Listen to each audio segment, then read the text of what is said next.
this is Iain Lee, BBC Three Counties Radio. It was quite mild as I trotted from the front door to the car.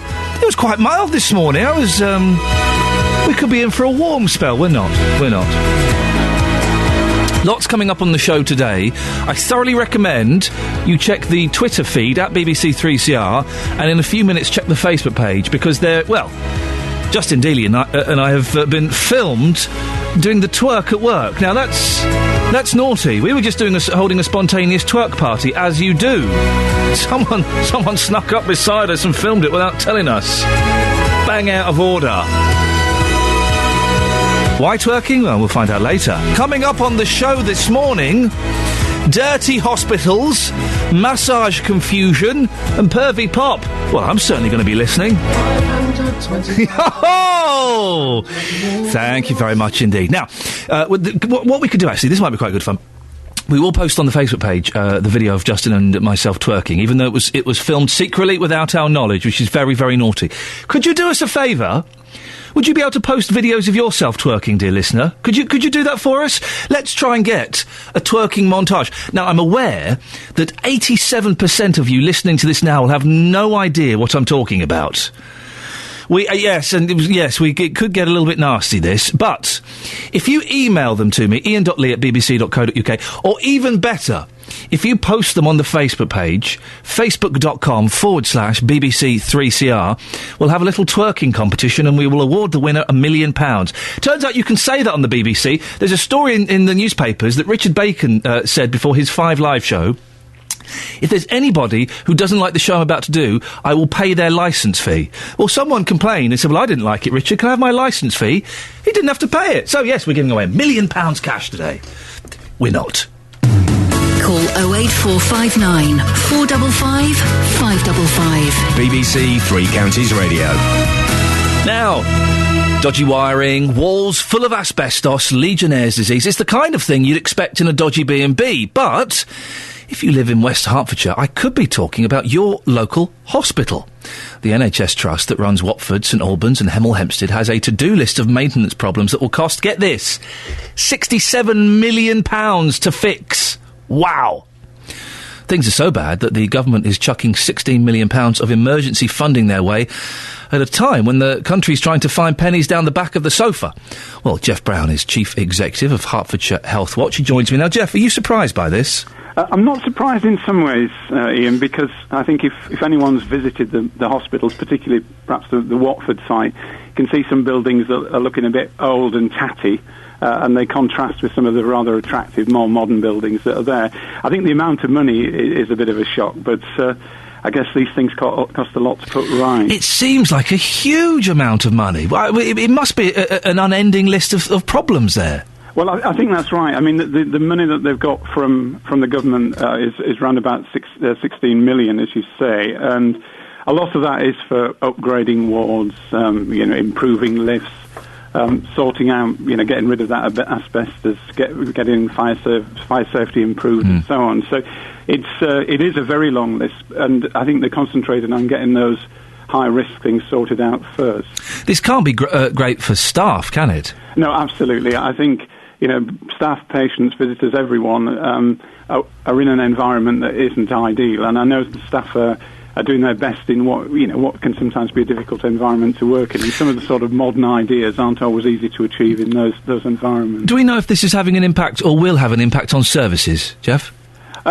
What, in terms of this amount of money? Well, in terms of the money and in terms of just the work being carried out as well, I suppose. Yeah, I think this has been built into the sort of capital programme for a while, and the expectation that this money will need to be spent. So I think in terms of capital expenditure, that won't necessarily take away from the services.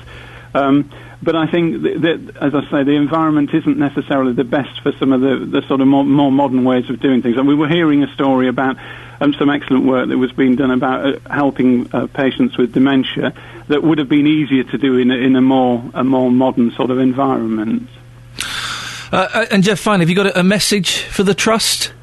Well, I suppose the message is, good start, get those things fixed, and let's hope it's going to be better for people visiting. Jeff, I appreciate your time this morning. Thank you very much. Jeff Brown, Chief Executive of Hertfordshire Health Watch. If you want to give us a call about that or any of the other stories we're talking about this morning, 08459 455 555. One thing we will be talking about, and I know that as parents and grandparents, lots of you will want to have your say on this. Net mums have come out banging their drum again. Quite often I'm a little bit sceptical about the net mums, but have they got it right today? They're saying Pop's too pervy.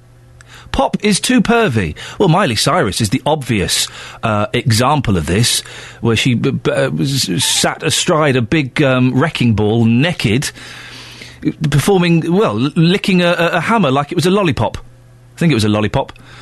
Has Pop got too pervy, or is it just a bit of harmless fun, for goodness sakes? Do give me a call, 08459 455 555. Don't forget, in a few minutes, the video of Justin Dealey and myself twerking will be on Facebook. I want your twerking videos this morning, please. Don't be shy. Then you'll see that Justin and I have got a few good moves up our sleeves. Morning! Morning, Sleepy Eyes. Iain Lee, BBC Three Counties Radio. Can I just stop that for a second? I noticed something about that song. Right at the very beginning, hang on a second, it sounds like the theme tune to Play Your Cards Right. Have a listen to this. It does, doesn't it? It does. Exactly the same. Then it starts to sound a bit too much like Young Hearts Run Free by Candy Staton. Morning, Catherine. Morning. Morning, Kelly Betts. Morning. We're having fun this morning, aren't we? Yeah. It's only been on 12 minutes. Hey, can I just say, the game that keeps on giving this morning, we have this wonderful game I've mentioned before, where we each try and hide from each other and bounce out and go, wah! And the other person hopefully gets terrified. I would say Kelly Betts is the best at it. Yeah, she's got a real roar. She's got a good roar, and she's tiny. So she can hide in spaces you wouldn't expect a person. Catherine Boyle... I'm terrible. Must try harder. I'm going to change my tactics. What She's going to start flashing. Oh, gosh. That would be terrifying. I was thinking I might... Oh, thanks. I was thinking I might start sneaking up. From behind? You want to go from behind? The thing is... Oh, well, try it. I just think back to basics is what it's all about.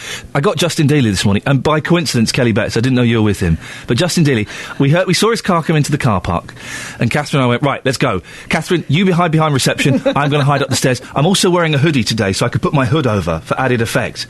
We listened. I heard him come in downstairs. Then I heard him go through the second door, which means he's coming in through the back entrance. So we dashed through. I hid behind a door. I crouched down with my hood over. Heard them come up the stairs. Justin opened the door. I jumped out. Rah!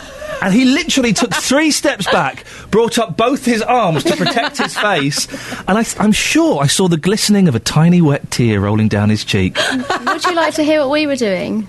Go on. Meanwhile, while you were hiding in reception, we thought, let's get them, because they're going to be trying to get us. Wow. So we went in the back way, creeped up the stairs. Yeah. Justin was going to walk through the door, and I was going to crawl through the door, so that you would only see that Justin has walked in the room. See, this is how dedicated she is. And I was going to be there somewhere, ready to pounce. Suddenly, it's a bit like Rashomon. Anyone get that reference, guys? Guys, Rashomon? No? Kurosawa film where the story's being told from 4 different people? No? Wowzers. So I'm just checking that I got the name of the Kurosawa film right. I'm trying to introduce... Yeah, it's Rashomon. Rashomon. No one got the artistic film reference there. Well, that's very disappointing. This is the kind of cultural backwater I'm working in. Never mind. So, imagine this. You're at a family party. All the grown-ups are chatting and commenting on the vol-au-vents. And you look on dotingly as the little darlings enjoy themselves on the dance floor. Then suddenly, your 5-year-old daughter drops it like it's hot and busts some moves that she didn't learn at the ballet. Or the boys in the back of the car, instead of singing Wheels in the Bus, start singing about having junk in the trunk. Well, net mums say that pop is too pornographic and it needs to wash its mouth out and put some clothes on. I'm joined now by Siobhan Freegard from Net Mums. Siobhan, is that about right? I think that's beautifully summed up. Thank you. You're very welcome. I'm going to use that. But music, the thing about pop music is it's always been sexy and dangerous, hasn't it? Absolutely, and I think that's it. It kind of feels sad that I have to caveat this by saying we're not trying to be prudish here. We're not trying to be the parents of the Elvis generation who thought those charting hits were leading our children to their doom. I mean, it's happened through the generations. The Jitterbug, the Charleston were all deemed by the older generation to be, inappropriate. But what parents are saying now, and it isn't just a few parents, I think that's what the point here, we actually have put this observational study together, and it's almost 90% of parents, that's nearly a full house, are saying, actually, this is pushing the boundaries, this has actually gone way beyond, this has gone too far. Because the sort of the pop music and the rock music and the pushing boundaries and the teenagers pushing against the generation and breaking ground, that's always going to have to happen. But this has moved so far into the mainstream that we find ourselves, as you say, gave a lovely example there of a family party, but the more common one is that we're all sitting watching X Factor on a Saturday evening, which is the one time probably that we really come together as a family, something that we all want to watch, and we cuddle up on the sofa, maybe grandma's there too, and we're sort of exposed to, what nobody minds a bit of pop, nobody minds a bit of sexy dancing and some pretty clothes and so on, but really provocative, very sexual, overtly sexual. And it's not just the dancing and the attire, but some of the lyrics are just appalling. And when you hear a 5, 6, 10-year-old child singing along some of these lyrics, which are actually about, in many cases, violent sex, even rape, we just find now that actually it's just gone too far. Siobhan, no, there we go. She's made her point and she's gone. Siobhan, should we try and get Siobhan back? Because I think she has an interesting point. I mean, my point of view is that pop has always been, obviously, the rape and the sexual violence, that's another thing altogether. But Elvis Presley, you could only film him from the waist up. Because he was, it was deemed too erotic to see his legs shake. Now, we look at Elvis kind of wiggling his legs now and his hips, and we think, well, it looks a little bit silly, really. But in 1956, that was hot. That was literally, the theatres would be full of screaming girls. When they left, the seats were wet. I'm saying no more. It's true. It's true. The Beatles. John Lennon did a solo album where him and Yoko Ono were naked on the front cover. Oh, there's an image for you, isn't it? Is pop too sexy? 08459 455 555. Or is it a matter of context? The X Factor, it's a Saturday night kind of kids' TV show, and you do get Lady Gaga on there in flesh-coloured pants. That might be a little bit too much. Or do we just have to accept that, that's what it is? Siobhan, you're back, I believe. Yeah, sorry, I was under a tunnel there. No, I thought you'd made your point and you'd hung up. That was it. Yeah, you were gone. Enough. Yes. I was just asking, is it the context? Yes, X Factor is a Saturday night 7:30 TV show that families watch. Would, Lady Gaga dancing around in flesh-coloured pants, or Miley Cyrus, let's say, licking a hammer, would that be okay if it was in a different context, shown at a different time? Yeah, I think nobody is saying that we're trying to, limit artists to what they want to do. Artists, they're free to express their art, and there's always, they're always going to push the boundaries. But yeah, you're exactly right. It's got to be pre-Watershed. If these artists want to be wild and wacky and out there, and what we consider to be inappropriate for children, then it just can't be on mainstream, daytime Radio 1 playlists, on, the sort of the prime time TV shows. So I think there has to be some teeth to the music industry to say, take your choice. You either want to be mainstream and be able to, in effect, advertise your art to our children, or you take it elsewhere where, adults and we all love a bit of Eminem, but we wouldn't sit down with our kids and go, hey guys, listen to these lyrics, they're really interesting. So Siobhan, what pop stars did you like when you were growing up?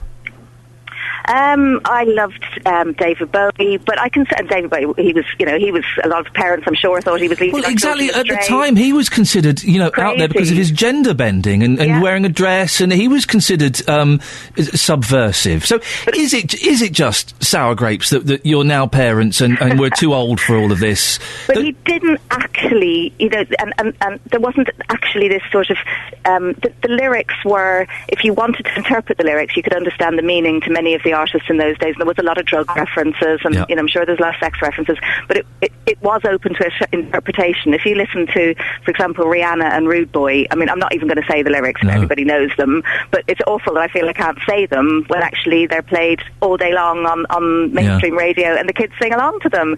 So it's not gentle anymore. It's almost, and it's simulated sex rather than sort of slightly sexy, and you still look and you think the music industry are actually almost saying, saying, well, nobody stopped us yet. What can we get away with next? Okay, let's put Miley completely naked this time on a wrecking ball. I do. When is someone going to stop us? Nobody has so far. Let's carry. I kind of slightly agree with you in as much as that some of these pop videos now.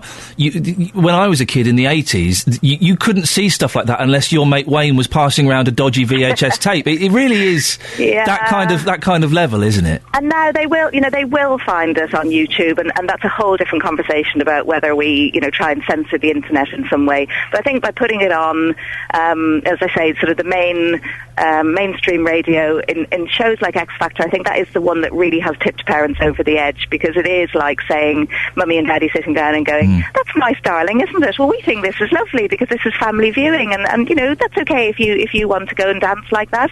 And almost for the boys as well, we had Robin Thicke and that song Blurred Lines, which I think everybody kind of knows now is about date rape.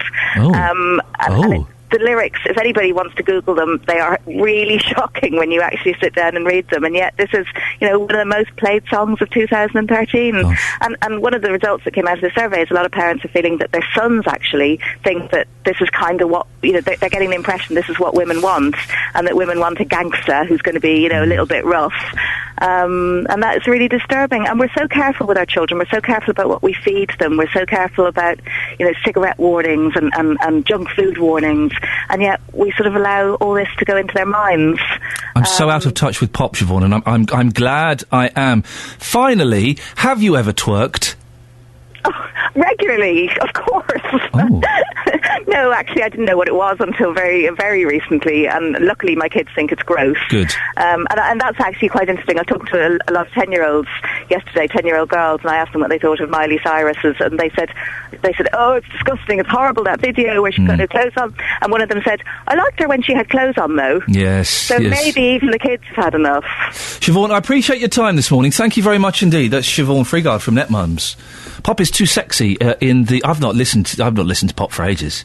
I don't think my car picks up Radio 1 anymore. Is Mike Reed still on it? The lyrics and the performances are too erotic. Now, I've been to a couple of Beyonce concerts. Yeah, Beyonce Knowles married to Jay-Z, the rap singer. Now, they are it is like going to, like a strip show. It's very erotic and raunchy and sexually charged. Is pop too sexy these days? If you're a parent, if you're a grandparent, if you're a young person, you'll have an opinion on this. 08459 455 555. Do go to, this is how seriously we're taking this. If you go to the Facebook page, you'll see Justin Dealey and myself twerking. And we're encouraging you to post your own twerking videos. Facebook.com/BBC3CR. Or are you listening to Siobhan there and thinking, oh, for goodness sakes, come on, get a grip. My 6-year-old loves Miley Cyrus, loves Lady Gaga, can't stop watching them. Across beds, hearts and bucks. This is Iain Lee. BBC Three Counties Radio. Morning. I'm Iain Lee. And I'm not. There you go. You see, Catherine Boyle is joining me. This little bit of the show, we like to have a look at the papers. But people can join in, can't they, Catherine? Of course they can. Of course they can. Yeah, 08459 455 555 is the phone number. If you want to give us a call. Justin. Morning, boss. You can't join in. OK.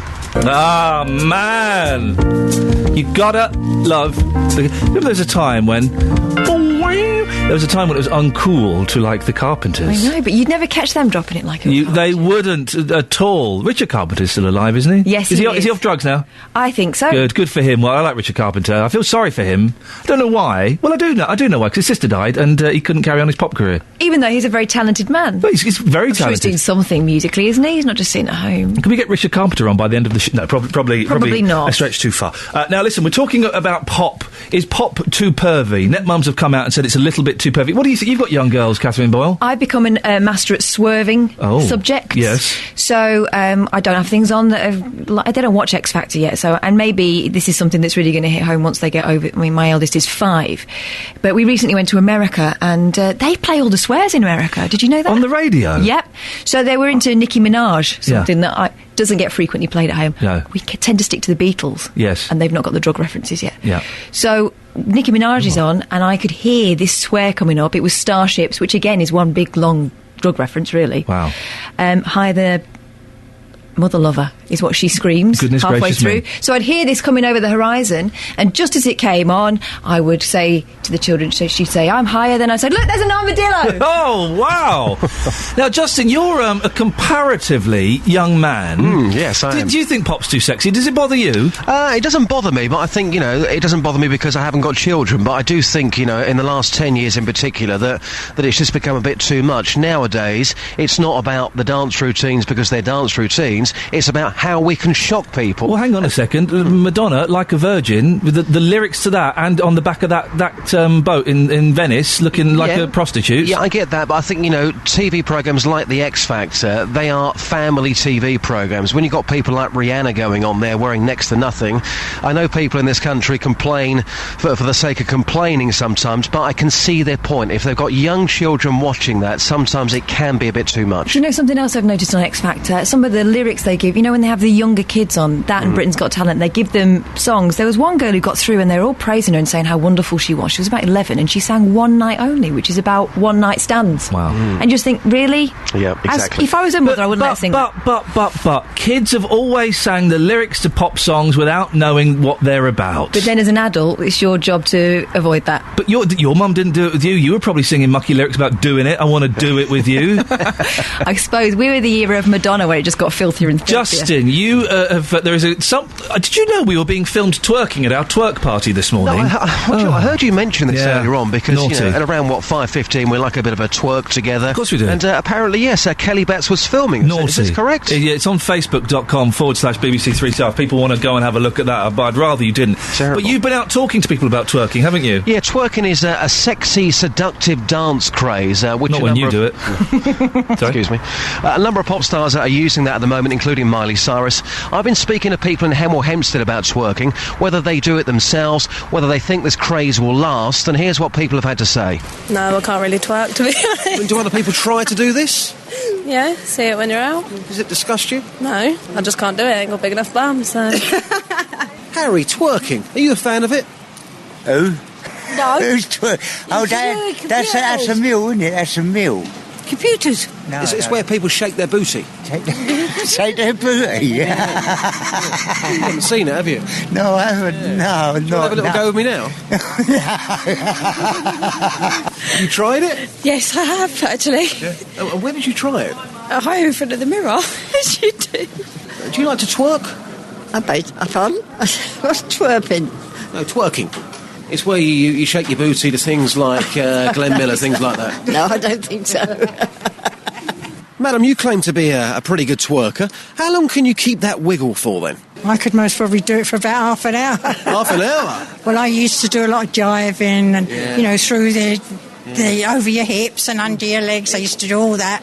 How old are you, by the way, madam, if you don't mind me asking? It's a very personal question. Nearly 77. Now, Miley Cyrus is a lot younger than you. She, of course, is a big twerker. Yeah. Do you think if you had a twerk-off with Miley Cyrus that you'd beat her? Yeah, maybe. Morning, sir. You well? Yeah. Wonderful. I'm from Iain Lee's Breakfast Show. Yeah. Just wondered, this twerking craze, do you think it will continue for years to come? I probably will, yeah. Especially against a dirty old man. How does it make you feel when you see people twerking? Well, don't, because all I watch is Midsummer Murders and all that. You don't see this working on there? No, they don't. You see them in bed, but they're covered up. Nice parka jacket there. You look like something out of Quadrophenia, don't you? Yeah. Have a lovely day. And you. You don't see John Bergerac twerking on Midsummer Murders, do you? Justin, excellent stuff. Thank you very much for that. 08459 455 555. Be brave, dear listener. Post your twerking videos, facebook.com/BBC3CR. Catherine, you've been looking in the newspapers. Yeah, I'm looking on the front page of the Telegraph. Britain's pay the most property tax. A moonlit moment for the flower power prince. Prince of Wales and the Duchess and Cornwall are in... India by the Ganges. But this is what drew my attention. Athletes found in strip clubs will lose funds. Sportsmen and women who visit lap dancing or strip clubs could have their lottery funding removed. What? Athletes of both sexes can now be reprimanded for attending adult entertainment venues in their free time as part of rules set to avoid misconduct and disrepute. Well, hang on a second. What, the strip clubs, are they, remind me, are they illegal or legal? Legal. Right, and adults pay to go and see adults dance. Yeah. Right. And I think these sportsmen and women are grown-ups. And they're going to lose their funding. Mm-hmm. I would give them more funding for not being the boring, insipid, bland idiots that most sports people are. Andy Murray, are you listening? Give them more money. Reward them for having a personality. Yeah. No more trips to Peppermint Hippo for them. The papers are a little bit slim today. It's got to be said. Jennifer Aniston's had a haircut. She's had a haircut that actually makes the newspapers. Yeah, front page of the Express. Which I think is incredible. Sorry, Kelly? Let me see it. You want to see it? Yeah. Why? Yeah. It's just a woman with a haircut. It's like a bob. Oh, that's nice. She's nice. Oh, for her hair went a bit wrong, apparently, so she lopped it off. She's very unlucky in love, though, isn't she? I'd buy that. Or lucky. Well, is George Clooney unlucky in love? He's lucky because he's a man. Yeah. She's unlucky because she's a woman, and she's kind of getting past her sell-by dates. Right. By sell-by date, I mean, of course, baby date. Right. That's fair to say, isn't it? Apparently. Okay. 08459 455 555 is the phone number. I had loads of stuff in here, and I've forgotten to fold over the... here we go. Northerners. Oh, yeah. That's you. You're one of them. Okay. You're rude, aren't you? What are you talking about? It's certainly rude. It's because we're Northerners. The owners of a Lake District cafe who were branded... no, Cumbria's different. What? Why? Because they are rude. Quite brusque. They were branded unwelcoming by their customers have hit back by saying that Northerners are meant to be rude. Customers took to the TripAdvisor website to complain about the surly attitude of staff at Temporary Measure in Keswick, Cumbria. Posh. Is it? Yeah. But the Smalley family, who run the tea rooms, have responded to each criticism, saying those in the north enjoy a good curmudgeon. Exactly. It's quite kind of funny when you're in on the joke. You are quite honest, direct. Well, now brash, straightforward. What's tough wrong talking. with that? And finally, there's Iain? yes. Can you turn my mic off? I'm trying to do some work. When? Just close my mic. Please. I'm doing the. But I want to talk about the estate agents that put. Shh, Kelly, shush. I want to talk about the estate agents that. I've got to get some calls. Turn my mic off. But I want to talk about the estate agents. Go on, you tell me. Oh, I want just to me and her. you now. She identified this story. There's an estate agent. You know, they take pictures and they put them up online. Yeah. Of this is the living room. This is the. Well, they put them up online of this house, and someone emailed the estate agent saying, "That's a cannabis farm that you've taken pictures of." Let's have a look. And it's just pictures of loads of wires hanging from the ceiling, tin foil, trays. Plus, what is he supposed to be selling? He's selling a mess, a hot mess. They've advertised a cannabis farm. I would suggest, that might put the price up a little bit. All that equipment's included. I mean, very, very naughty. I do feel sorry for the pastry girl today. Look, she's hurt. Poor old Kelly. She's hurt her leg. And her arm, by looks of it. And her arm. And her shorts are so tight, she's had to do the top button. Undo that. The top's fallen off. Oh, bless her. 08459 455 555. Thank you, Catherine. Dennis has called in 08459 455 555. What do you want? I mean, sorry. You just said that Northerners are rude. Good morning, Dennis. You're wrong. I haven't been rude with you. Have I ever been rude with you? Well, when you didn't know my name, when you... Well, that was... Then call me Lee, it's my surname. You've been that wasn't being rude. You've been abrasive. That was being absent-minded. With me, you've been short-tempered, you've been annoying. When have I ever been short-tempered with you? Yeah, you got quite angry the other day, I seem to remember. I don't remember what it was about. Well, it was about the burqa. Yes, OK. Because you asked me a question. What would I say to a lady in a burqa who came up to ask me a question? I wouldn't say anything to her. Anyway, listen, we're going off... Let's not do that again. You're talking about this because of the... Shut up. The story in page... Shut up. You talk about me being rude. The story on page 25 of the Mail that Northerners are ruder than their southern counterparts. I guess you're calling in, Dennis, because you disagree with this. Totally. Oh. And I get the Daily Mail, and that's probably printed down south, not the Northern Mail. The Northern Mail probably the other way round. But you Northerners do have a reputation for being abrasive and abrupt, don't you? No. Well, yes. No. Yes. Sorry. Yes. We don't go twinkly talking to people like Southerners. That's okay. What do you mean by twinkly talking to people? I don't understand that. You gabble on about all sorts of rubbish, quite frankly. Like what? Like just what you're just saying now. You're talking rubbish. You're talking to a Northerner who's a lovely man. I don't care what you say. Now you're being rude. I'm not being rude. By saying I'm talking rubbish? Yes. I'm a professional broadcaster, I've won awards. That's the problem. That is the problem. Dennis, when was the last time you had a good twerk off? I don't even know what a twerk is. Well, I'll twerp, yes. Shall I? No, please. I'll read you the definition: the act of moving, shaking one's buns, bottom, buttocks, bum in a circular up and down and side to side motion. Can you make it wobble? I'll tell you what. It takes me all my time to stand up. Never mind wobble. Oh. At my age, I'm stiff as a plank, and I couldn't do anything like that. Okay. Does your missus do any twerking? No. My wife is the same. You don't fancy having We used to dance a lot together. Now we just rub our fat together. Oh, there's an image, isn't it? 08459 455 555. Oh, a little bit of Neil Sedaka, why not?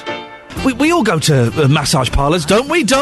No, of course we don't. But I went to one the other week, and I've a fantastic time. Well, the organisation that represents massage therapists is calling for an end to the sex industry's use of the term massage parlour. The Federation of Holistic Therapists has been speaking in response to complaints from a masseuse in Luton, who says the confusion over services she provides is so bad, it's driving her out of business. Well, Eileen McIntyre has been speaking to our reporter, Richard Williams. Eileen, how did you set this business up in Luton? I was unemployed. I couldn't find a job, so I thought, let me just go back to what I used to do years ago, which was beauty therapy and massage therapy in London. And how long has the Eden Therapy Room been open for? Oh, it's been open since April this year. Yes, I've been going since then, so it's relatively new. Looking around the room, I can see a number of qualifications on the wall, and also you've got some badges there. Just talk us through what you're qualified in to do. I'm a qualified beauty therapist and massage therapist, so I'm qualified to do holistic treatments. So, massage therapy, Swedish massage, all the different types of massage. And I've also recently added to that Reiki. Since you've been open since April, you've had a number of interesting phone calls, haven't you? Yeah, I've had sort of pervy people ringing up. Oh, they sound all right. Sometimes they sound quite genuine on the phone, and then they just want to know what treatments do I do, and I explain what treatments I do here. And then they always ask the usual thing, what type of massage? So I go through a list of the different massages that I do, and they always want to know, is there anything extra at the end of it? Can I massage deep into the groin area? And it's just all these things that I keep getting. When they say full body massage, they mean massaging everything. And they also want to know if I can do naturist massage, which I didn't even know what that was. I had to look these things up on the internet. What is that?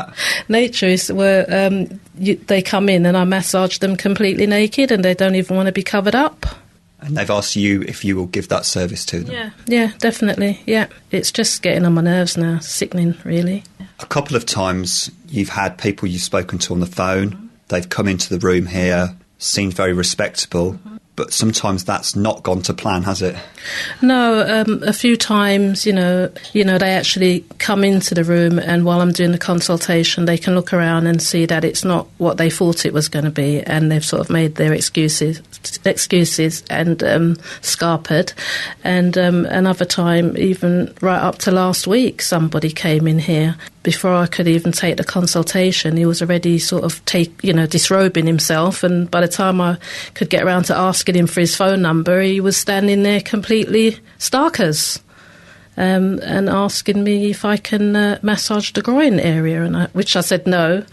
And I had to tell him no, it's not in my code of practice. How bad will it have to get before you consider moving? Well, I'm trying to run a professional, legitimate establishment here, and if all I'm going to get is these type of people, then I've got to think twice about whether to continue with this or whether to shut down and find something else to do, which will be a shame because I love doing the holistic treatments. You've lived in Luton for 4 years. In that time, have you been aware that Luton does have a problem with prostitution? Well, I do know that there is a problem with prostitution because I live locally and I actually see them on the street corners, and I know that there's a campaign going on to get rid of, clean up the area. And I just think that I'm not sure if it's just Luton itself because it's got a bad name, a bad reputation with lots of prostitutes and lots of sordid types of massages. I don't know if it spills over into, genuine establishments, and if that's the reason why I'm getting these calls. Well, there's an interesting little report there. We'll be talking about that more. 08459 455 555 is the telephone number. Across beds, hearts and bucks. This is Iain Lee. BBC Three Counties Radio. It must be frustrating, mustn't it? 'Cause I went to a massage parlour the other day, strictly legit. And the fact that you have to say strictly legit, it must be demeaning, mustn't it? If you're a masseuse, you're a legitimate masseuse. And people say, do you provide extras, anything like that? It must be very annoying. If you've worked in the industry or if you've had experience, 08459 455 555. Or maybe you think these masseurs are getting their knickers in a twist and they should just take them off and, be happy that they're getting business. Thank you very much, Barry. Morning, this is Iain Lee, BBC Three Counties Radio. It's Thursday the 7th of November. So Halloween has gone. Bonfire night has gone. What's the next big celebration? Oh, yeah, it's Thanksgiving if you're an American. A little bit of Eid. But really, it's Christmas. It's Christmas! I'm very excited. I love a bit of Christmas. We can start officially being Christmassy now. It's November the 7th. That's not too early. I would say the second week of October is not too early. Lots coming up on the show this morning, including dirty hospitals, massage confusion, and pervy pop. Plus, do go and have a look at the Facebook page and enjoy Justin and mine's twerking. Now, nobody's been brave enough to post their own twerking videos. Shame on you! Wakes you up first thing in the morning, gets your heart and indeed your buttocks going. Very, very important for lots of our listeners. Facebook.com/BBC3CR. You can send me a text, 81333, start your text 3CR, or you can give me a call, 08459 455 555. Across beds, hearts and bucks. This is BBC Three Counties Radio. We were talking, Richard was talking to a masseuse who, gets upset that she, offers a legitimate massage service, and quite often men are asking for her to massage the groin area, I think she was the phrase she used. We've had a text in. Put your names on your texts, please. Oh, is it Lynn? OK, there we go. Lynn says, my daughter works part-time in a beauty salon. This kind of thing happens all the time. It's scary. Phone calls asking what is included in the massage and men at the door leering in. Well, it's obvious to know which ones are legit and which ones aren't, isn't it? Isn't it? 08459 455 555. Now, we don't ask a lot of our hospitals. Well, actually, that's not true. We ask loads of them. But apart from saving lives and working miracles, we also like them to be clean, safe, clinical, and it would be nice if they smelt a little bit bleachy as well.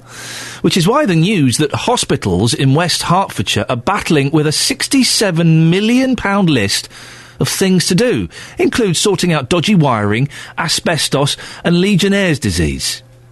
Well, things have got so bad, it's been given a £16 million worth of urgent funding from the government. We can talk now to Sandy Walkington. He's the Liberal Democrat councillor, for St Albans and Herts County Council.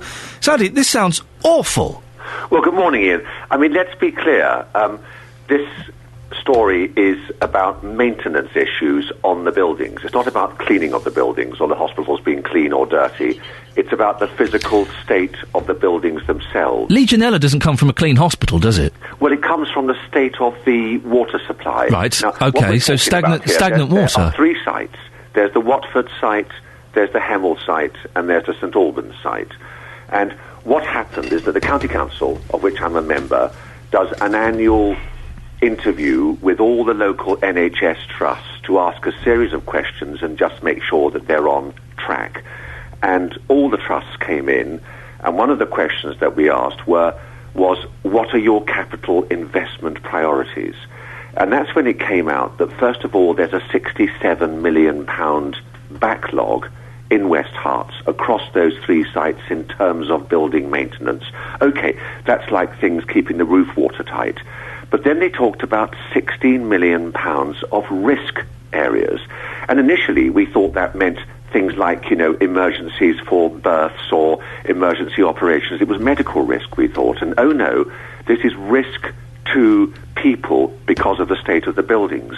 So we asked a bit more, and that's when they said it's things like asbestos, which needs to be removed. It's things like dodgy wiring, and it's things like certain parts of the water system which might lead to Legionella because they're not properly secure. And that's when really the alarm bells rang.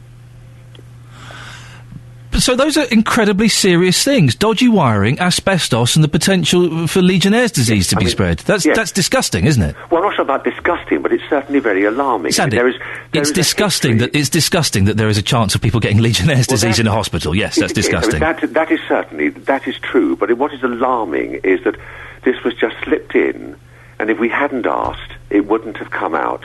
And there's a new management team at the hospital trust, led by Sam Jones. I'm meeting her in December, and obviously I'll be discussing this and other things. But it just seems to me, and I guess it must be the same to you and your listeners, that you should go to hospital with the expectation that you're going to be made better, not with the expectation that you run the risk of all sorts of other things happening because the buildings are not in the right state. How has a £67 million backlog of maintenance work been allowed to happen? Well, that's a very good question. That's the £67 million question. I mean, there's a long history of financial problems in the West Herts Trust. There's a new management team now, as I say. They are doing a complete review of where the hospitals are going, which is a separate issue, which I'm sure we'll be back and talking about on your programme. But it clearly is that they have managed to lose control of their finances, lose control of their building maintenance. And it's really very important that they show there is a path forward, that they're addressing this quickly. They've got this money from the government, which shows the government must have said this is an emergency. Here is £16 million now. Just get on with it. And we just need the comfort that it's being run properly and run effectively and being run so that people can go into those buildings knowing they're going there to be made better and not having the sense of, am I being exposed to things I don't want to be exposed to? There is talk of a health campus being built, isn't there? Are they just going to let these other buildings run down? They simply can't do that. I mean, as I understand it, they simply can't, well, at least they can't dodge these safety issues. I mean, obviously there is an issue. There is a long-term plan for a new health campus at Watford, and that will possibly have implications for the St Albans and Hemel sites. And as a St Albans based politician, obviously I'm concerned that people in St Albans keep having access to all the services that they deserve in an easy place to get to. So that's a separate issue which I'm sure we'll be discussing in due course. But no, they can't just let stuff be dangerous simply because they're saying, well, in 10, 15 years' time we're going to have a new building. They've got to get a grip now. Sandy, are you confident the Trust has the ability to get on top of this? I just don't know. I've not met Sam Jones, the new chief executive. She didn't come to the meeting at County Hall, which actually in itself was disappointing. There were 5 trusts there.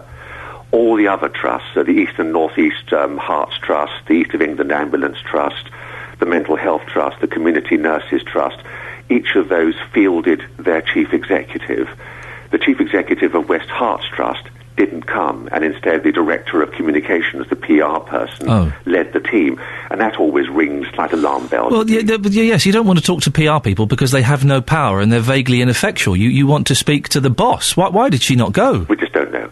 Well, that's disappointing. That doesn't inspire confidence in me. Yes, subsequently in the press reporting, it said that she had another meeting. Well, none of her 4 fellow chief executives felt that any other meeting was more important than this one, and they were all able to turn up. Sandy, I appreciate your time on this and look forward to possibly speaking to you again. Sandy Walkington, Liberal Democrat councillor for St Albans and Hearts County Council. Call 08459 455 555. BBC Three Counties Radio. The subject of twerking. If you don't know what it is, facebook.com/BBC3CR. It's a dance. Justin and myself are doing it. I warn you now, it is very erotic. Maybe have your breakfast first, because it really is something special. Stephen's in Bedford. Stephen, are you a twerk? Yeah, I'm a complete twerk, but I can't do the twerking thing. Oh. Not with my poor old hips, you know what I mean? Well, my hips don't lie. You can do it. Listen, it'll be good for you. I'll have a go. Do you think pop is too sexy at the moment? I think it's a shame they have to resort to them sort of things to try to sell their music. If these people had any talent, they wouldn't need all these things to get people to look at them. I mean, you take Cadell, for instance. She doesn't have to do any of this stuff. She just sells her music because of her brilliant voice. No. I mean, if you take all these young upstart so-called pop stars now, how many of those could do what young Sir Cliff did at Wimbledon about a couple of years ago? Hang on a second. Stand up, no music, and just sing. Do you like Jimi Hendrix?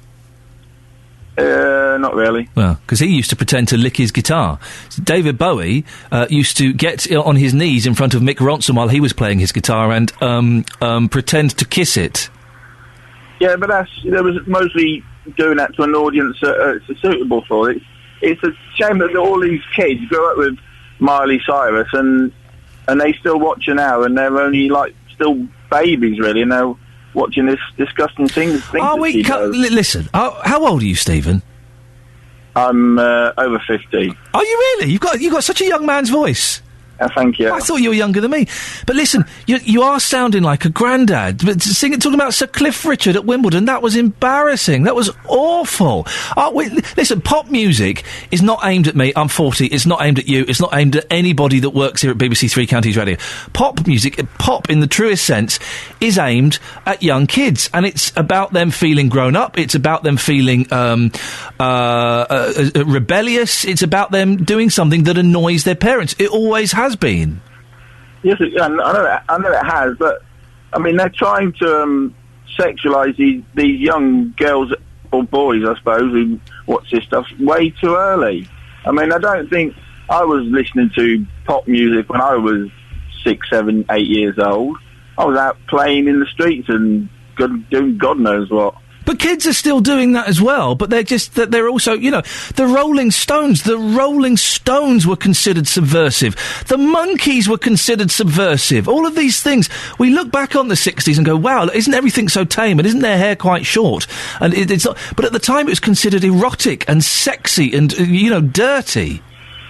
Yeah, but it was going to an audience that is over in the teens, I would say, not in, young kids. That's the trouble now, because of everything. Everyone's got phones and iPads and whatever sort of tablets and access to computers and laptops. They can watch all this stuff at any time, at any age. Stephen, thank you very much indeed. Now, what do you think? Do you agree with Stephen? Or do you think, what a boring old so-and-so? Come on, Grandad, get with it. Get hep to the scene, man. I can speak street. 08459 455 555. Is pop too sexy, or is it just a little bit of harmless fun? I know who's to blame for all of this porn in pop. I know exactly who's to blame. You can trace it back to, when was it, 1981, possibly 1982, Bucks Fizz, European Song Contest. Oh, look at that lovely clean-cut people in their towel-in sweaters and long... Oh, my God, she's wearing a tiny skirt! He just ripped it off her! Cheryl Baker. She's the world's first Pop-Tart, without a shadow of the doubt. Can we get Baker on the show this morning, please, Catherine? Said that probably. Well, let's not tell her we said that. Okay. She won't be listening. Can we get Cheryl Baker on? I'm a big fan of Eggs and Baker. Do I tell her that you think she's the root of all evil? No, no. We'll spring that on her. Tell her we want to reminisce about the old days, and then BAM! I'll hold her to account. I've won awards. Oh, I'm going to bring Baker down a peg or two. So you're actually saying to me that it's not Madonna. No. It's not even Cher with that sequin that she wore that time. No. It's Cheryl Baker. Yeah. Awards. Sorry? Awards. I've won 2 awards. Not one was here. Yeah, one your was cycling proficiency don't count. No, right. Thank you very much indeed. Well, Justin Dealey, who do you blame for all of this? Who do I blame for all of this? Cheryl Baker, actually. Yeah. It's Baker's fault. It is Baker's fault because there she was on Eurovision trying to be all cheesy and nice, and then suddenly they're whipping their clothes off. That was totally outrageous. It disgusted me. And thing is, as well, and you must have been 7 at the time you were discussing. I was appalled. Thing as well, it's a great song. You're making your mind up. You gotta get speed it up, and then you gotta slow it down. Take a run for the money and take a chance, and you don't know the words. And then finally come a time, you're making your mind up. Good song, great song. Yeah, ruined though by people stripping. Filth, absolutely. We're going to get her on, and we're going to hold her to account. This could be another award coming. The reason we're talking about the porn in pop is net mums have kicked off saying that pop stars need to stop talking dirty and put some clothes on. Well, you've been speaking to parents in Hemel Hempstead about this, haven't you? Yes, and they are concerned. I've been talking to parents and grandparents about pop videos and the content of those videos. The majority very concerned about what their children and grandchildren are seeing.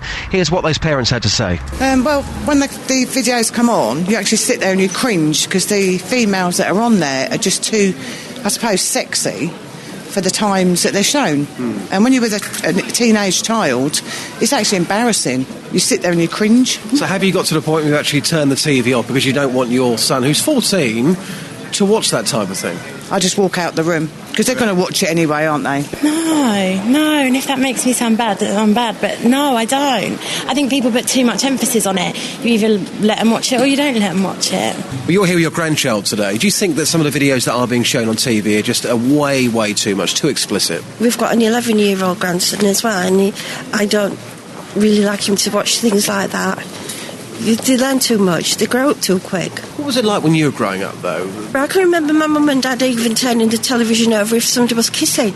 We weren't allowed to watch anything like that. I think that at the end of the day, they're trying to get all the kids' attention, but they're doing it in the wrong way. They're doing hardly any clothes on the women with really disgusting dance moves, which is teaching the young girls the totally wrong idea on what it's like to be an adult. I don't want them growing up thinking that they can do all that. I want them to still have their innocence while they're young. They've got plenty of time to be an adult when they're older. At the moment, I want them to actually be a kid and enjoy being a kid. Lady Gaga and Miley Cyrus, she was supposed to be a kid's person, and yet she's ended up showing most of her body off and grind up against guys and stuff like that. Embarrassing. I think, yeah, it is embarrassing.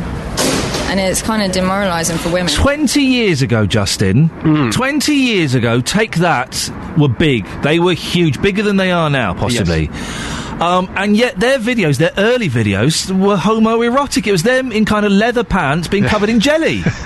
And one video I think I can remember was them walking down the beach, topless, things like that. You know, it's always been around, Ian. It's always been around. Nobody can deny that. But I think, you know, going back to Miley Cyrus, people like that, we're talking here about a child star. She would have a huge fan base for that. And now there she is, behaving like an absolute idiot, grinding up against men on stage and being half naked. That, to a lot of parents and grandparents, is totally unacceptable. You say idiot. Out of you, me and Miley Cyrus, which one's the millionaire, do you think? Yes, yeah, I know what you're saying. I know what you're saying, but it's just a bit too much. And programmes like The X Factor, you've got to look at the time that programme's on. It's on a Saturday, on a Sunday. You know, a large number of families sit down to watch that programme because at the end of the day, it's a family programme. If you've got pop stars on there wearing next to nothing, I can understand why parents pick up the phone and complain. Justin Dealey, thank you very much indeed. Well, I'm joined now by Fraser McAlpine, who is a music journalist. Fraser, what do you think? Has pop got too pervy? I'm not sure that pop's ever not been I think pervy's perhaps the wrong word. You can't take sex out of pop music. It just doesn't work. It isn't a thing if you take the sex out of it. It starts off as being a soundtrack to people going out and drinking and copping off. That's what it's for. Now, there was a move to sort of push it towards a younger audience, you know, and that has sort of resulted in a tween age audience for pop, and that's.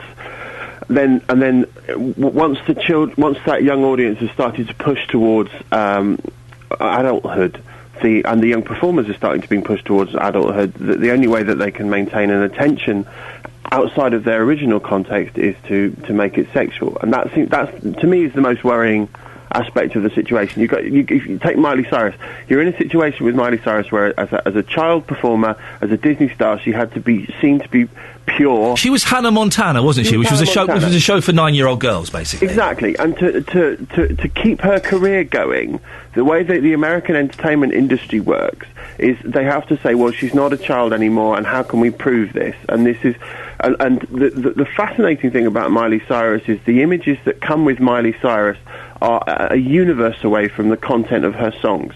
So it's not even appropriate to the music that she's making.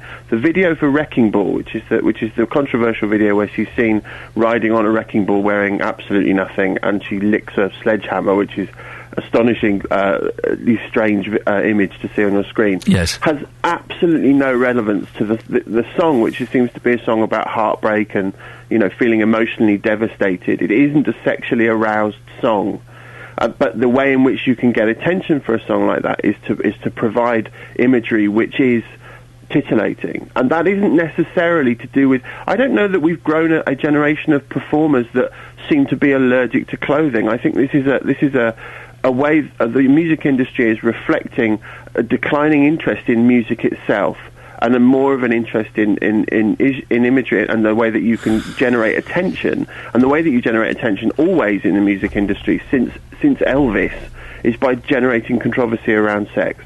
The net mums are also talking about the lyrics of the songs being sexual, and they are perhaps more sexual than they were, but Please Please Me by the Beatles, hello, do you know what that, Please Please Me Like I Please You, you know what that's about, don't you? I know exactly what that's about, and I think that, and Tutti Frutti by Little Richard started out as a song that was about homosexual sex, and it was just put all into code so that it was made palatable, and then Cliff Richard sang it, you know, I mean, there's the sex in pop is there from the start. It's like the letters in a stick of Blackpool Rock. You can't remove it from pop, otherwise pop ceases to have a function.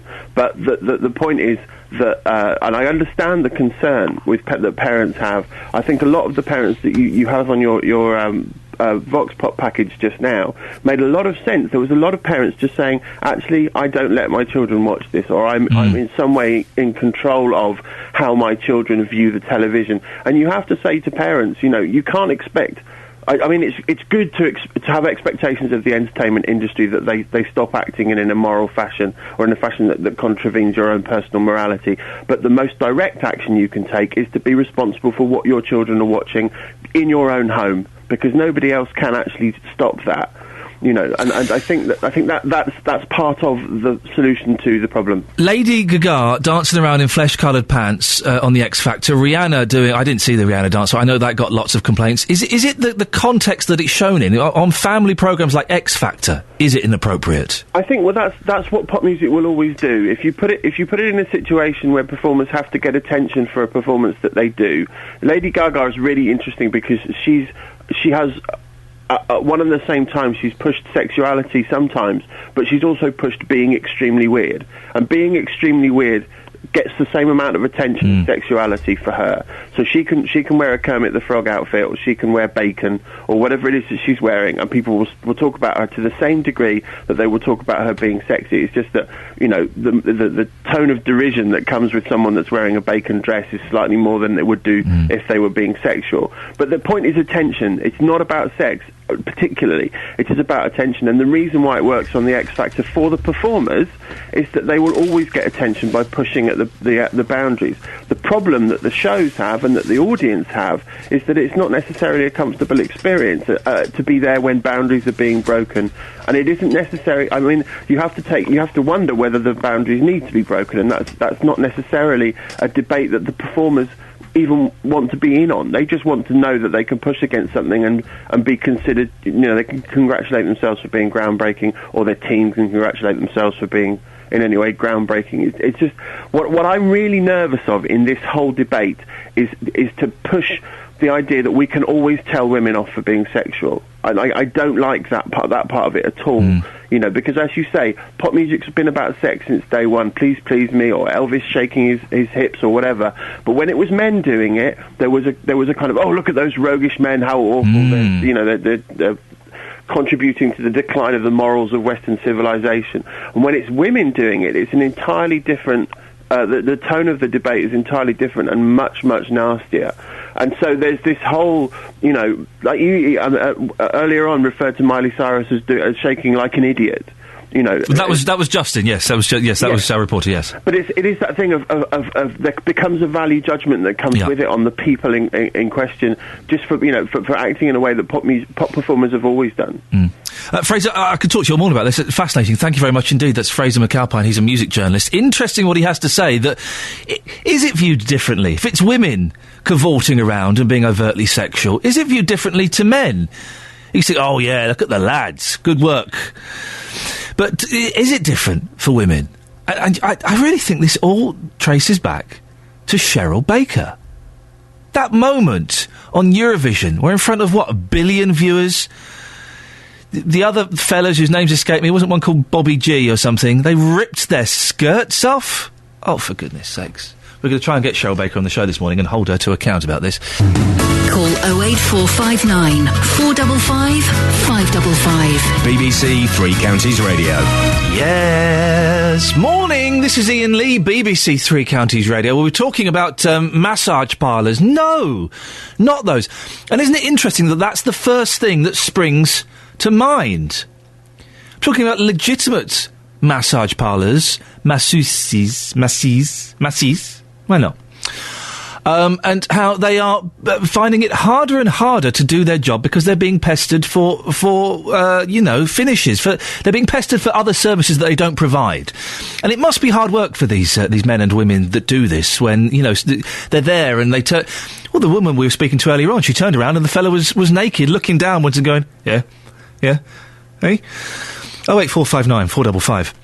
555 is the telephone number if you want to have your say on that. We're also talking as well about pop. Is pop too pervy? Is it too naughty? Is it too rude? Or is it just an age thing? I know this is tricky because it's not our target audience. Our target audience is a 67-year-old woman called Sandra. But we need to speak to a young person, and by young I mean 13, 14, 15. We need to speak to someone like that. So, if you're a mum or a dad or a grandparent... Could you get your 13, 14, 15-year-old to speak to us, please? 08459 455 555 is the telephone number. We need to speak to a young person about this. Haven't we got a young person in our database somewhere? Kelly Bett, sorry? I'm young. Well, no, you sound young. And look young.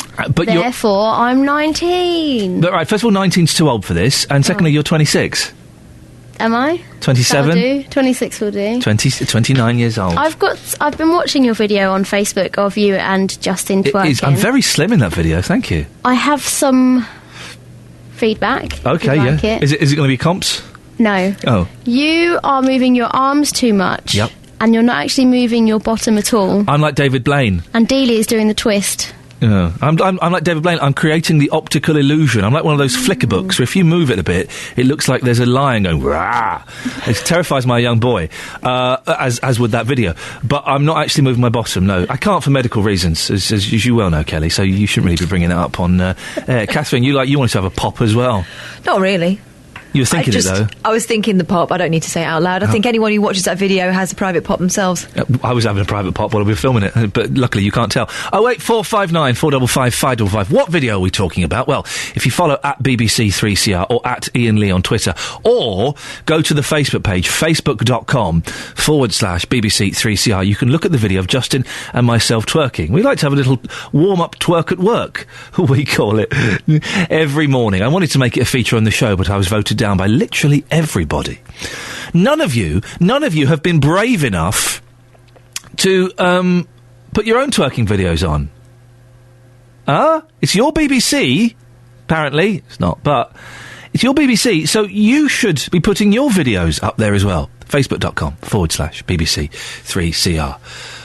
Has pop got 2 seconds? Hang on a second, Joanne says on Facebook. Good grief. Referring to mine and Justin's performance. I think it's safe to say that's not sexual in any shape or form. You boys gave me a good laugh, though. Whoa, Joanne. Little bit rude there. Has pop got too sexy? Or are we just being a bunch of boring old so-and-sos? Pop music isn't meant for me. It's not meant for me. I'm too old. I'm a 40-year-old dad. I'm not supposed to get pop.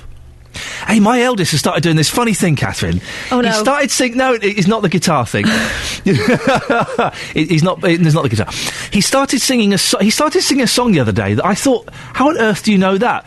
Do you know the song? Doctor, doctor, give me the news. Yes. You know that song? Who's that by? Is that the Doobie Brothers or something? Is it not like Huey Lewis? It's not Huey Lewis, it's someone like that. Anyway, my 3.5-year-old boy started singing, Doctor, doctor, give me the news. I've got a... But then he changed it. No. Was it Robert Palmer? Yes, thank you. He goes, Doctor, doctor, give me the news. I've got a bicycle in my body and I can't ride it. Oh, wow. And then he goes on, he keeps making up different things he's got in his body and therefore can't use. Like, I've got a football in my body and I can't kick it. It's brilliant. Ian! I think slightly better lyrics to the ones that Robert Palmer came up with. My daughter adapted Gangnam Style. Hey, sexy lady. Ooh. Ooh, move like a jazzer. I've no idea. Jazz is from The Archers, isn't he? Isn't he the bumbling character? So how do you feel about your daughter singing lines like Hey, sexy lady? I've told her it's Hey 6080, but she knows it's not. 08459 455 555 is the telephone number if you want to give us a call. Is pop getting too sexy? I remember an episode of The Cosby Show, Yeah. years ago. I mean, 25 years ago, where the youngest girl, 7 years old, is singing, come and do it to me, and Bill Cosby's going, that's what he used to say. What was his catchphrase? Or something like that. I don't know what it was, anyway. And he was... I just remember his dancing. Yeah. And he says to her, what are you singing, Rudy? What are you singing about, Rudy? I'm singing, I want you to do it to me. And he goes, what do what? It's talking about homework, aren't they? And that's what she thought it was about. It was about doing homework and stuff. This is the thing. You hear them singing, you know what it's about. They don't. No. So... No, you don't know what it's about, do you, Kelly Betts? Oh, sorry, what? Yeah, you go. You see exactly. She doesn't even know what life is about. Justin Dealey. Hello, boss. Morning. I'm beginning to come down on the side of the pop star. I wasn't sure earlier on. And yes, I'm a dad of two. And yes, nearly 4 and 2. Wouldn't let them watch anything like The X Factor. I would hope they wouldn't want to watch The X Factor. Yeah. Exploitative, awful nonsense. Hey, let's get some mentally ill people on for a few weeks and laugh at them. That's what it is. Oh, so true. That's what it is at the start. But surely it's my responsibility to make sure they don't watch inappropriate pop, and pop stars should just get on and do it. Pop stars should be singing great songs. End of story. This Miley Cyrus video that your guest was talking around about 15 minutes ago, he was saying that she was licking a sledgehammer, which had absolutely no relation to the song whatsoever. What on earth is that all about? Licking a sledgehammer? Well, but it's got BBC Three Counties Radio talking about it. I suppose so. There was a track back in the 1960s of the Rolling Stones, Let's Spend the Night Together. Somebody, I'm sure, will come on and correct me here, but they couldn't perform that song on American TV. The Ed Sullivan Show. Changing the lyrics. What was it? Let's spend some time together or something like that? That's one of the reasons I hate the Rolling Stones, because they wimped out. They wimped out. You wouldn't get J-Lo or Rhiannon. No, that's a song by Fleetwood Mac. Rihanna going on The X Factor and Simon Cowell going, look, I'm afraid, Rihanna, it's just a little bit too blue. You're going to have to put a bit more gaffer tape over your boobs. But isn't that the difference, though? Because now, of course, they are pushing the boundaries more and more and more. And Simon Cowell, he wants people to go on his TV programmes and be totally outrageous, so people talk about them. It gets newspaper coverage. And nowadays, it's not about, a dance move being great because it is part of the song. It's about, how can we shock people? How can we be totally outrageous so people talk about us? That's wrong. Justin, thank you very much. Is Justin right? Or is it's just the evolution of pop? The twist, anybody? Really? That was overtly sexual. Hands up if you know what Please Please Me by the Beatles is about. Yeah. It's filthy. Please please me like I please you. Steve's in Dunstable. We're getting our knickers in a twist about nothing here, aren't we, Steve? Morning. Morning. Well, I mean, if their songs are that good, why they need to be wearing hardly any clothes and dancing around like hookers? Do you know what I mean? If they need like that kind of image, then obviously their music's rubbish. I mean, the music should stand up to the people actually liking it and wanting to buy it. Why? It's a marketing tool. On young girls. It's a bad impression on young girls. You get 12-year-olds, 13-year-olds think, oh yeah, so-and-so's doing that, I want to wear that, I want to go out tonight to a disco down a disco. And it's all wrong.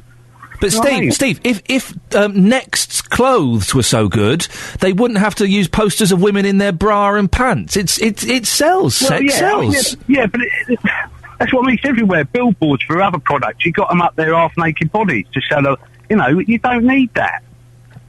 The morals of this country are right at the Teenage 12, 13-year-old girls have always said one thing to their parents, then as soon as they've got round to their mate's house or got to school... I remember my mum telling me she would roll her skirt up 3 inches, so that she had a shorter skirt on when she was a 12-year-old. Yeah, but she's not wearing a bra and a knickers to school, is she? Oh, well... That's just a bit of a... That's just my mum. They've always done that. That's what happens. But no one's wearing a bra and knickers to school now. Well, I mean, apart from under their clothes. Yeah, but the the children look up to them for whatever reason. And also these pop stars, there's got to be something mentally wrong with them if they think that they can sell their music by hardly wearing any clothes and everything else. Well, hang on, Steve. They need help.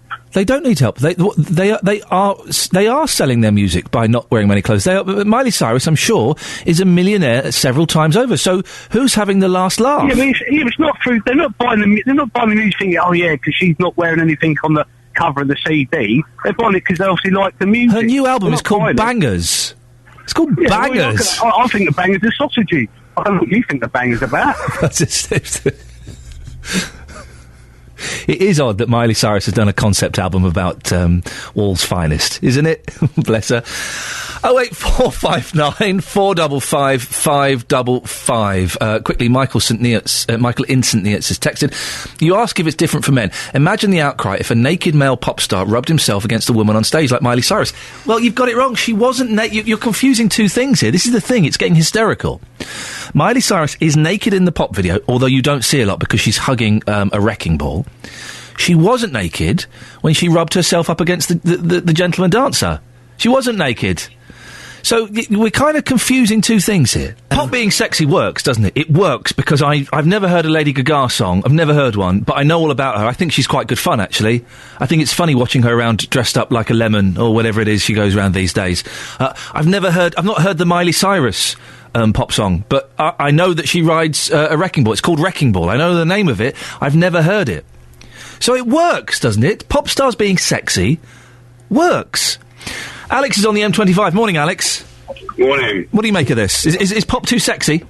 Well, I'll tell you what, Ian. I changed my mind a couple of years ago because I came home from work and I saw, I think it was Lady Gaga. At the time, I was thinking, she looks hot, man.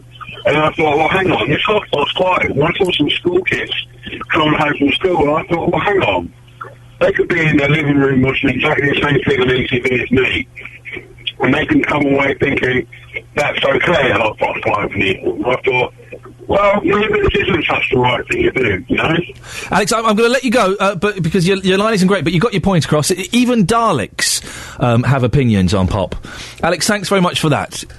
I guess it's a matter of context, isn't it? I'd like to have known what was showing Lady Gaga at 5:30 in her full finery. It's a matter of context, and as parents, we have to be responsible. Now, I've never seen the Miley Cyrus video. I've just seen a few pictures from it because it was in the newspaper. So I've managed to avoid it. That means we can make sure our children manage to avoid it if we so want. But pop music has always been about rebellion, about upsetting your parents, about doing something that's considered and perceived to be naughty. And that's what's happening now. It's perceived to be naughty. Or are we sexualising our children? 08459 455 555. On FM, AM, online and digital radio. This is Iain Lee. On BBC Three Counties Radio. The organisation that represents massage therapists is calling for an end to the sex industry's use of the term massage parlour. The Federation of Holistic Therapists' comments come in response to complaints from Eileen McIntyre. She's a masseuse from Luton and says the confusion over the services she provides is so bad it's driving her out of business. Yeah, I've had sort of pervy people ringing up. Oh, they sound all right. Sometimes they sound quite genuine on the phone, and then they just want to know what treatments do I do, and I explain what treatments I do here. And then they always ask the usual thing, what type of massage? So I go through a list of the different massages that I do, and they always want to know, is there anything extra at the end of it? Can I massage deep into the groin area? And it's just all these things that I keep getting. When they say full body massage, they mean massaging everything. And they also want to know if I can do naturist massage, which I didn't even know what that was. I'm not quite sure if I know what that is. I'm not sure I want to know. Well, listening to that is Becky Adams, a former madame who ran brothels in Milton Keynes. Morning, Becky. Good morning, darling. Have you got any sympathy for Eileen? Plenty. Poor Eileen. It is really annoying, and I completely understand why she's so fed up with the whole thing. But this is partly your fault. Yours and your industry's fault, Becky. Well, I can't take personal responsibility for it, But it is true that the sex industry has sort of hijacked the word massage as it has the word sort of escort. But a lot of that has been due to the newspapers because we haven't been allowed to say anything else. And back in 2007, they tightened the rules about advertising in the papers. So we weren't allowed to describe what sort of massage, so we couldn't say erotic or sensual. So massage just seems to be a catch-all, which unfortunately was really instigated by the newspapers. But it isn't fair, is it, on a legitimate masseuse like Eileen, who we just heard there. If she's running, an upfront... No, hang on, that's the wrong phrase. If she's running, a decent business, and she was telling us earlier on that she turned around for a second, turned back, and the fellow was completely naked, looking down there saying, away you go. It isn't fair on men and women like that, is it? No, it isn't. It really isn't. But it's not just the ladies. I've got many male friends who are personal trainers and sports massage therapists, and they've all actually, everyone I've spoken to has had some sort of incident with ladies who, when they've been having what they were thinking as a sports massage, have got overly frisky and asked for other services. So how do we solve this problem, Becky?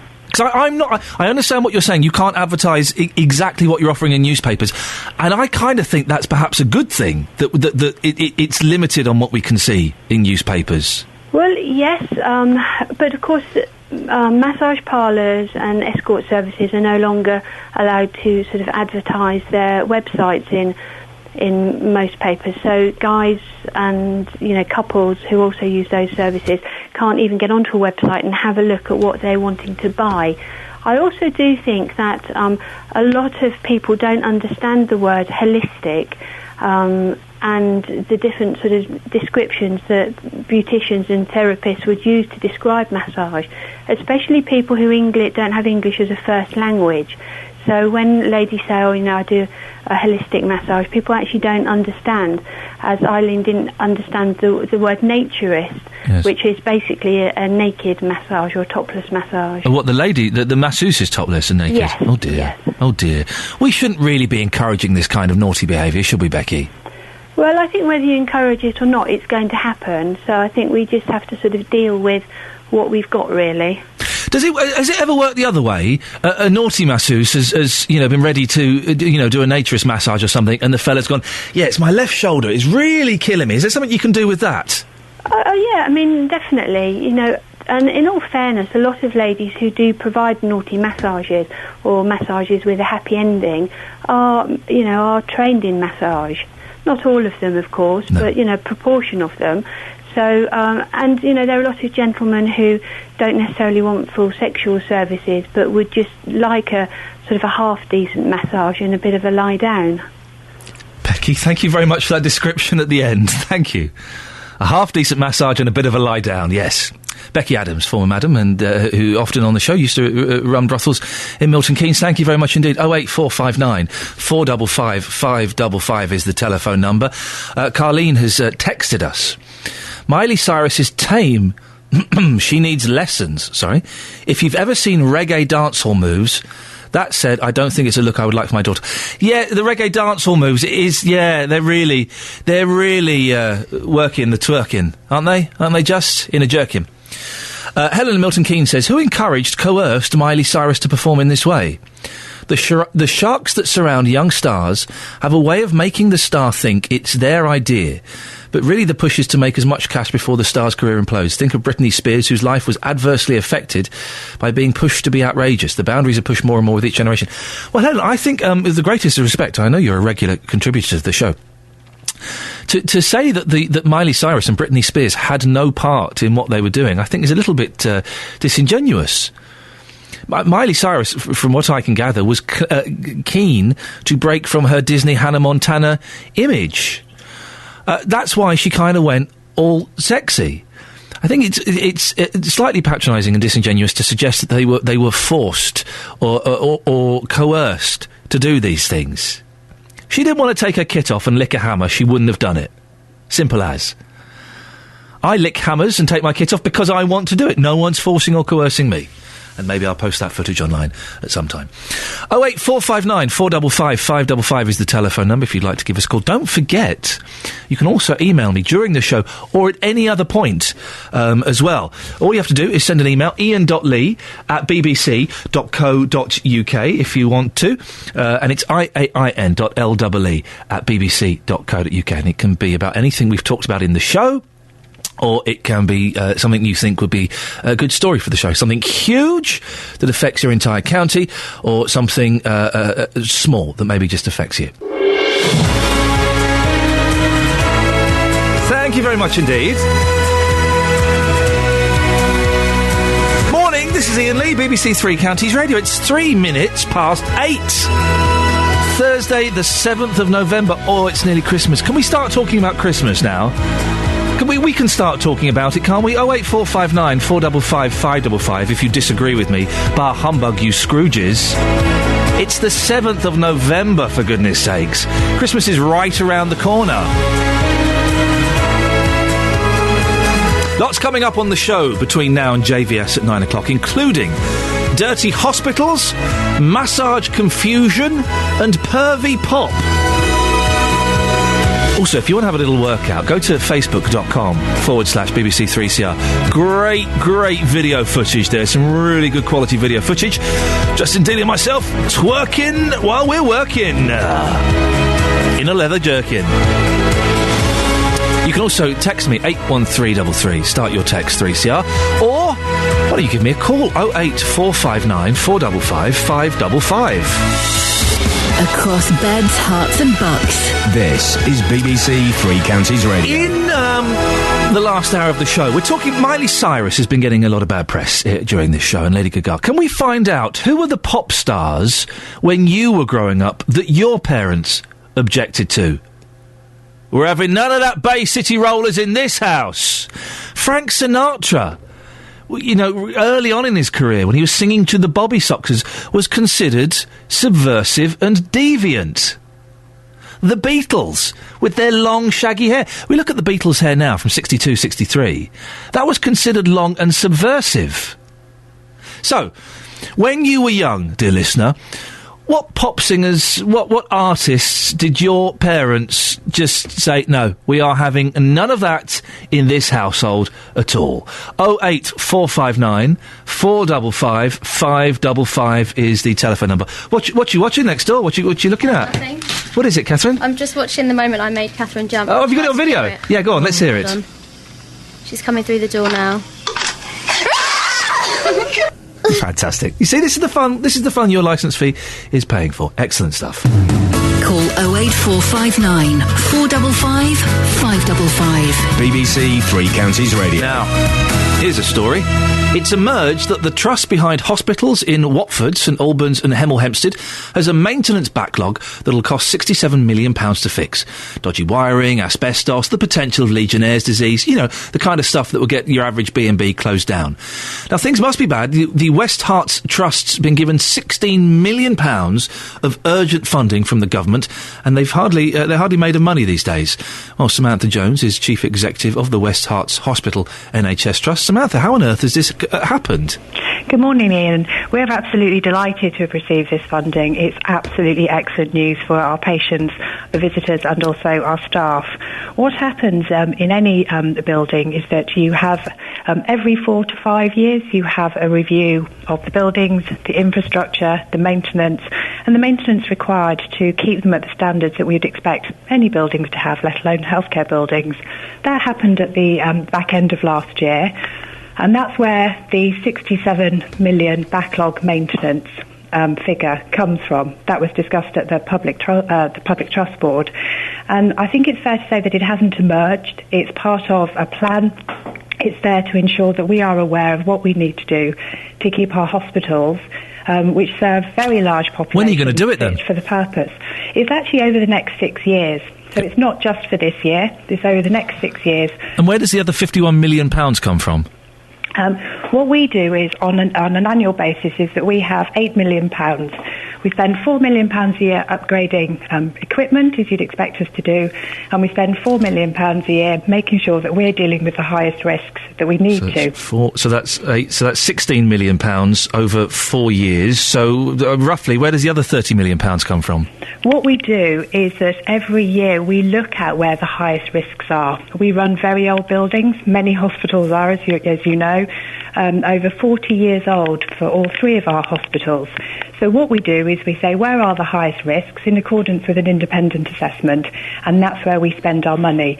This isn't something Samantha, there's a £67 million backlog of things that need to be sorted out, ranging from dodgy wiring to asbestos to the potential of Legionnaire's disease. I suggest to you that is disgusting, and people will be concerned about that. Ian, I think it's important that we focus on the good news that we've had here. No, Samantha, it's not. I think it's important that we focus on that someone somewhere has messed up big time, and that people will be concerned that there is a possibility of asbestos poisoning, of Legionnaire's disease, of electrocuting themselves when they switch on a light switch. I can understand why you would want to focus on the good thing, that you've been given 16 million quid, but it's a terrible state of affairs. I refer you to the first question I asked.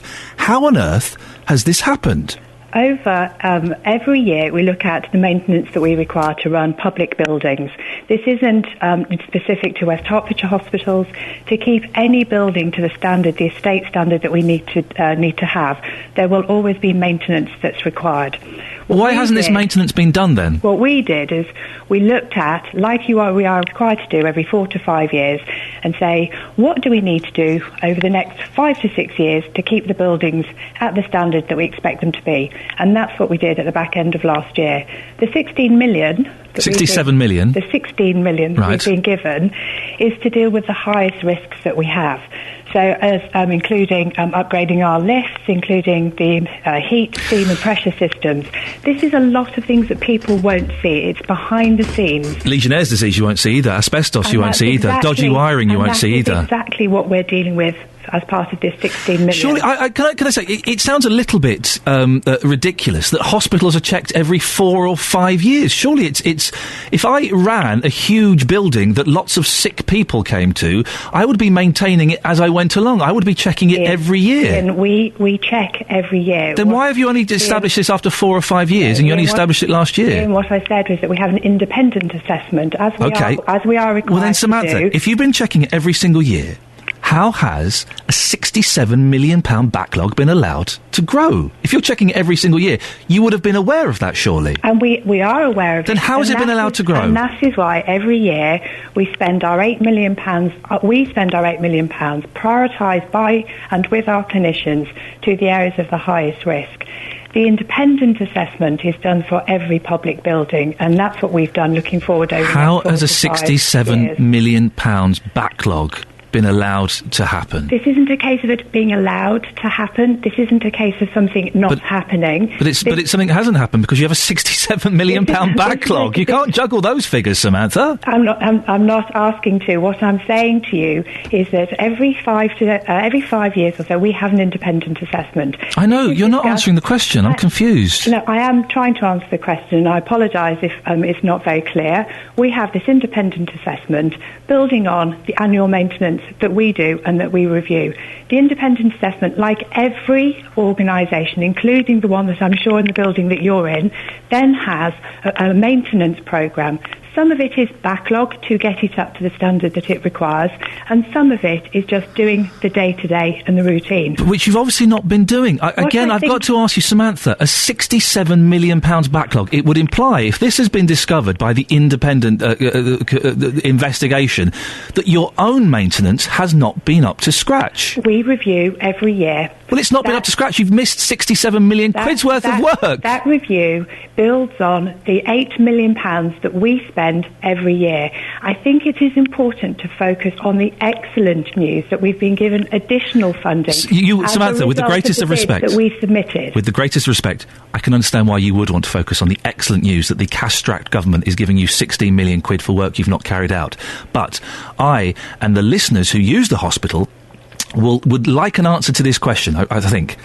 If you're assessing the hospital every year and spending 4 million quid on it, how your assessments must be flawed to allow a £67 million backlog of maintenance to build up. This isn't a case of allowing a backlog maintenance to build up. Okay, well, a backlog has built up, whether it's been allowed to or not. Your systems of checking every year are flawed. £67 million needs to be found.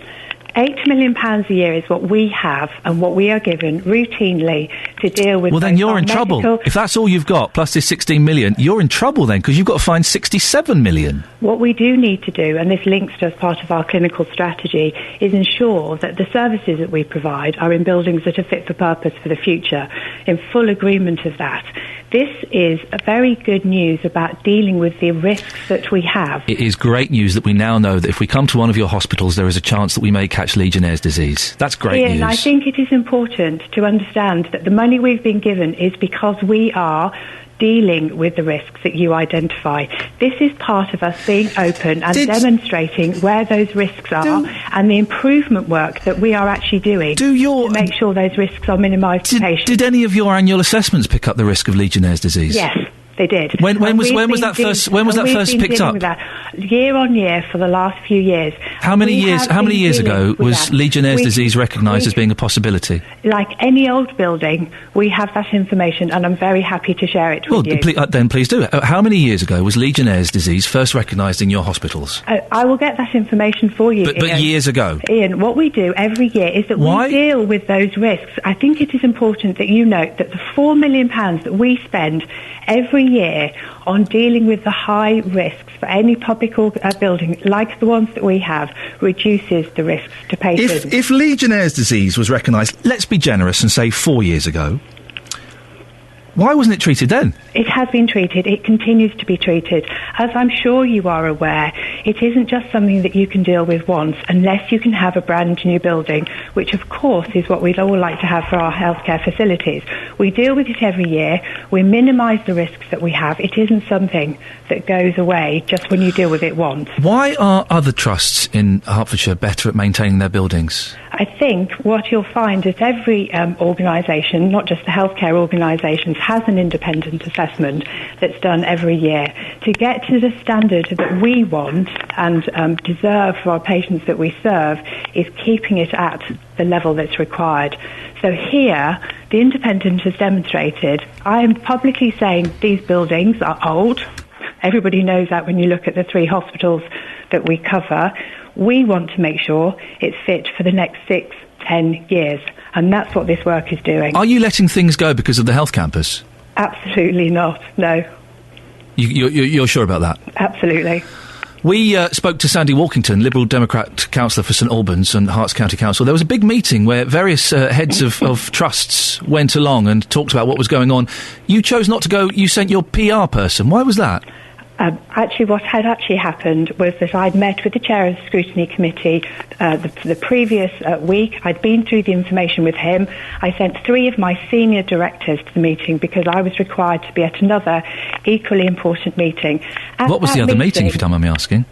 What was that meeting? With the Department of Health. Okay, so but all of the other heads could go, but you decided that you'd send a PR person, and there were 3 senior directors, including the Director of Finance, the Director with responsibility for the estate and the strategy for this organisation. I had previously met with the Chair of the Scrutiny Committee, taking him through all of this information, including the issues around the backlog maintenance.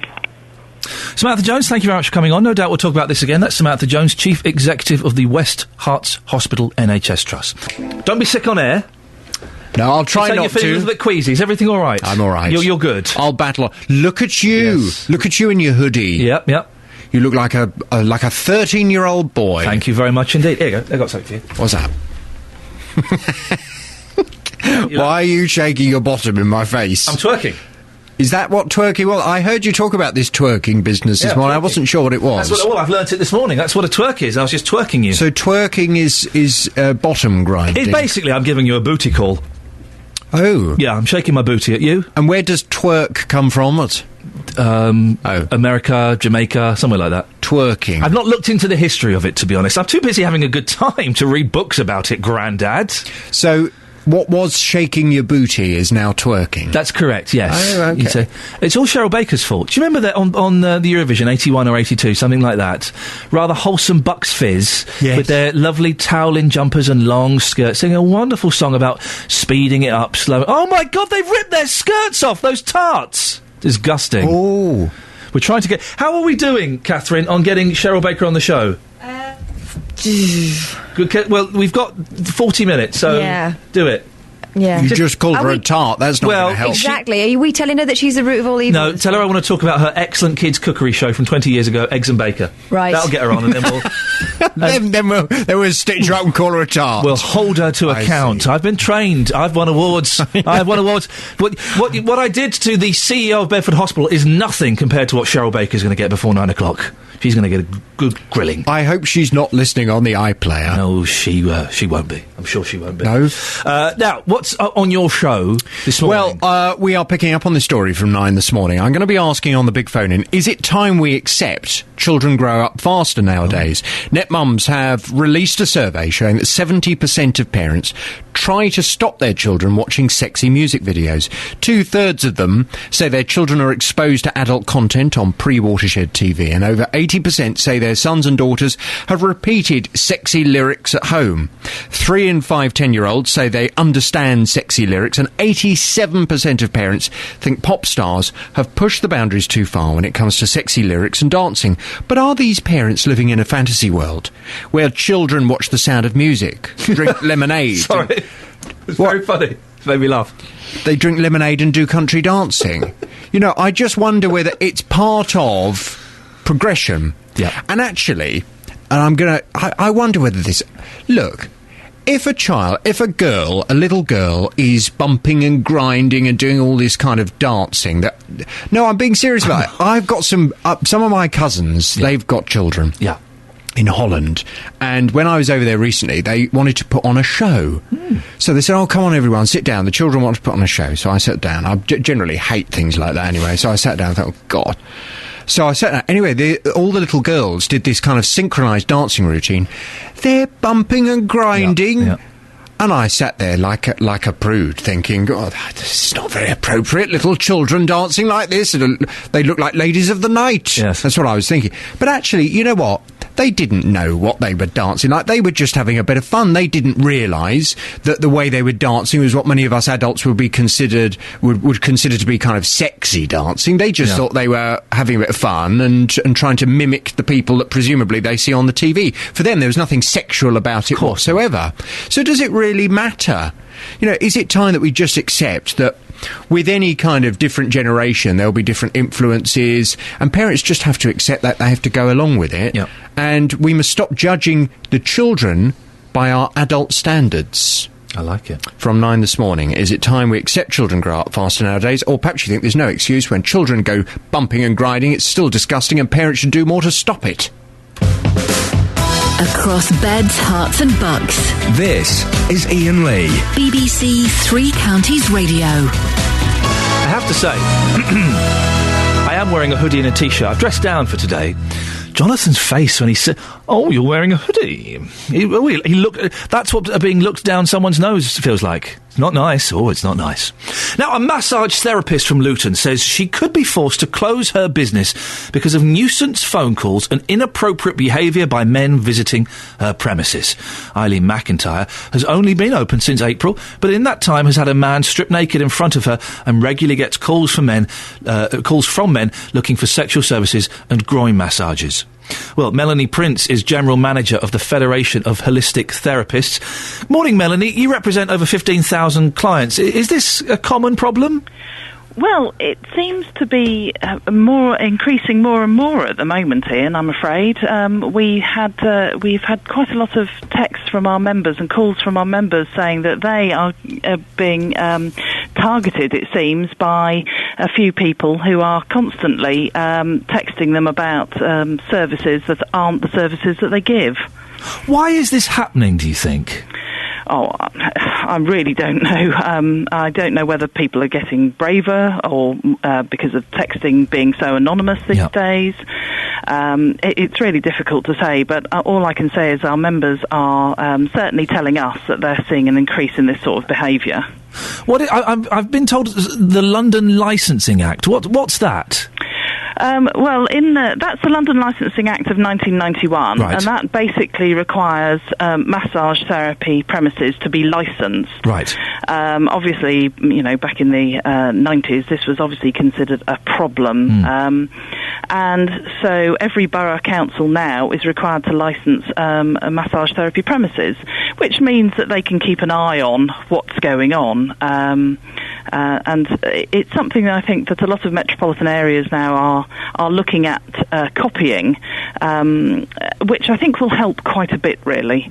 I think if the authorities can see bona fide massage therapy premises working on the remedial work and the health and well-being work that they do, then it's going to make it quite clear to both the public and these sorts of gentlemen that that's not the place to go to. Things must be quite hard for your members. What can we do to make things easier for them? Well, I think there needs to be clarity, really. One of the things that we would really like is protection of title for our massage therapists. Right.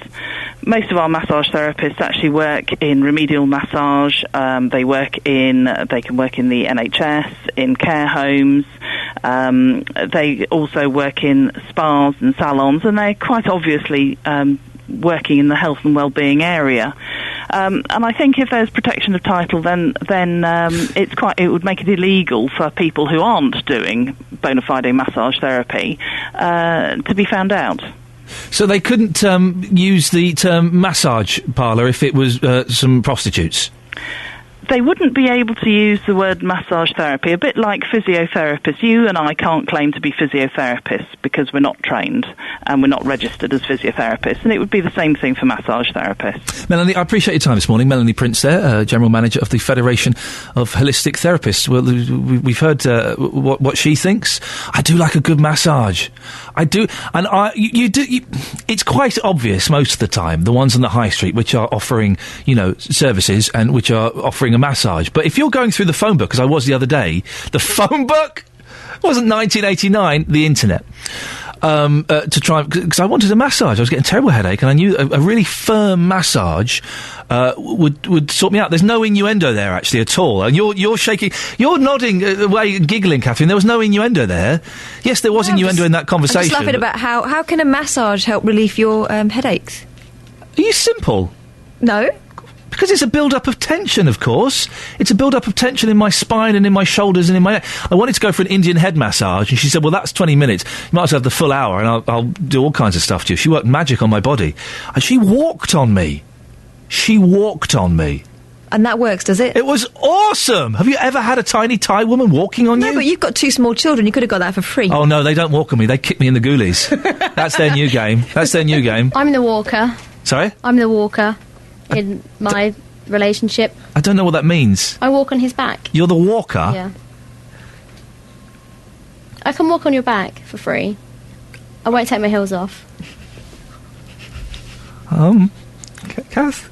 What's that number for the bullying line, Catherine? Have you got it there? I've got it in my bag. Thank you very much. Call 08459 455 555. BBC Three Counties Radio. Now, net mums banging on as usual. Quite often I turn my nose up at them. Have they got a point? Is pop too pervy? Now, lots of sexy dances. You get Miley Cyrus riding on a big wrecking ball and licking a hammer. You get Madonna doing all her sexy stuff. I know who is to blame for this. You can trace it back. You can trace it back, can't you, Catherine? You follow history. You go back from Miley Cyrus, you go to Britney Spears, you go to Madonna, you got Shakira, you go all the way back. Sabrina. Yeah, it's the Teenage Witch. No, boys. Oh, yeah. It goes all the way back to about 1981, 1982, Cheryl Baker. It's all Baker's fault. Now, I've asked you to get Cheryl Baker on the show this morning. Have you managed it? Oh. Fader one. Cheryl Baker? Yeah. Oh, hello, Cheryl Baker. I deny all responsibility. No, listen, it's your fault that pop's so sexy. You all Bucks Fizz on the Eurovision. You looked so wholesome in your lovely toweling jumpers and long skirts.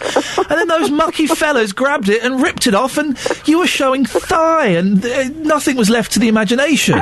Well, everything was left to the imagination. There was a lot of imagining going on in my household. Suggestion. as opposed to now, where it's in your face. Well, well, yes, but it was seen as quite shocking what you did back then, wasn't it? Actually, isn't it funny? Something as simple as that. Yeah. And at the time, did you feel a little bit when the choreographer or whoever said, "Right, girls, this is what we're going to do. The lads are going to rip your skirts off." What was your reaction? No. I thought it was a great idea, right. And I didn't expect the reaction that we got. Yeah. My husband, who I'm married to now. Well, not that I've been married before, but what I'm saying is my husband. What a complicated love life you've had. He was in another band in the Song for Europe, which was the preliminary of the Eurovision. Yeah. And he didn't think much about a song, as actually, if I'm honest, neither did I. Oh, really? I didn't think we'd win. It wasn't that good, And he was in a band, they wore tuxedos and they looked immaculate, and they had this delicious ballad that they were singing, beautiful. And I thought, they've got a really good chance. Anyway, we did the dress run, and they were all watching. We were watching each other, and Steve's band watched us, and Steve said to the rest of them, when the skirts came off, he went, "That's it, guys, we might as well go home now." Wow. And it was that shocking. I think that was the reaction.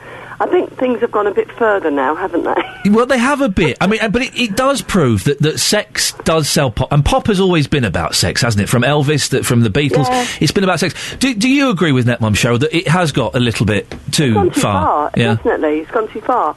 I mean, I know that I'm over 25 now, and I have children of my own, but my girls are 19, so they're not really children. But it does shock me now, the wrecking ball thing and the licking things. That's suggesting something completely different, isn't it? And that's a bit too overt, if you like. But is that a generational thing? Is that because I'm a 40-year-old man and pop music isn't aimed at us, it's aimed at kids, and it's always supposed to be a bit naughty and a bit rebellious, isn't it? Even lyrics. When I was a child, I used to sing, Marvin Gaye, Sexual Healing. Oh, yeah. You listen to those lyrics, you think, how did they ever get that past the board? It's very mucky. On the radio. It's very mucky. But as a child, I would go, "Oh, let's make love tonight." I'd sing along and not think of the meaning behind it, and I'm hoping that's how kids see things now. There's nothing we can do about it now, is there? The genie is out of the lamp. Yeah. And I did say I didn't take responsibility, but I do. It was all because of the Velcro skirt. Can I just say, Cheryl, thank you so much for coming on. You've been a very good sport. And also, two things. You fulfilled two fantasies for me. You've sang "Let's Get It On" and said the word "licking" to me. So I can die a happy man now, Cheryl. Sexual healing, not "Let's Get It On." Ooh, okay, yeah. What are you up to? What are you doing at the moment? I still rip my skirt off. I will be doing that tomorrow at a ball in Norfolk. I work with Mike and Jay. Oh, fantastic. We go out as formerly of Buxby's because someone else owns the name. Yes, I know it's all got a little bit murky, hasn't it? Yeah, it's all very messy. Yeah. And stuff. I mean, I do lots of different stuff every day, and I love my life. Right now, I'm getting a train to London to do a radio interview, so... Fantastic. All right, well, listen, go and get your train. Thank you so much for squeezing us in this morning. Pleasure. Take care, Cheryl Baker. There we go. Wonderful.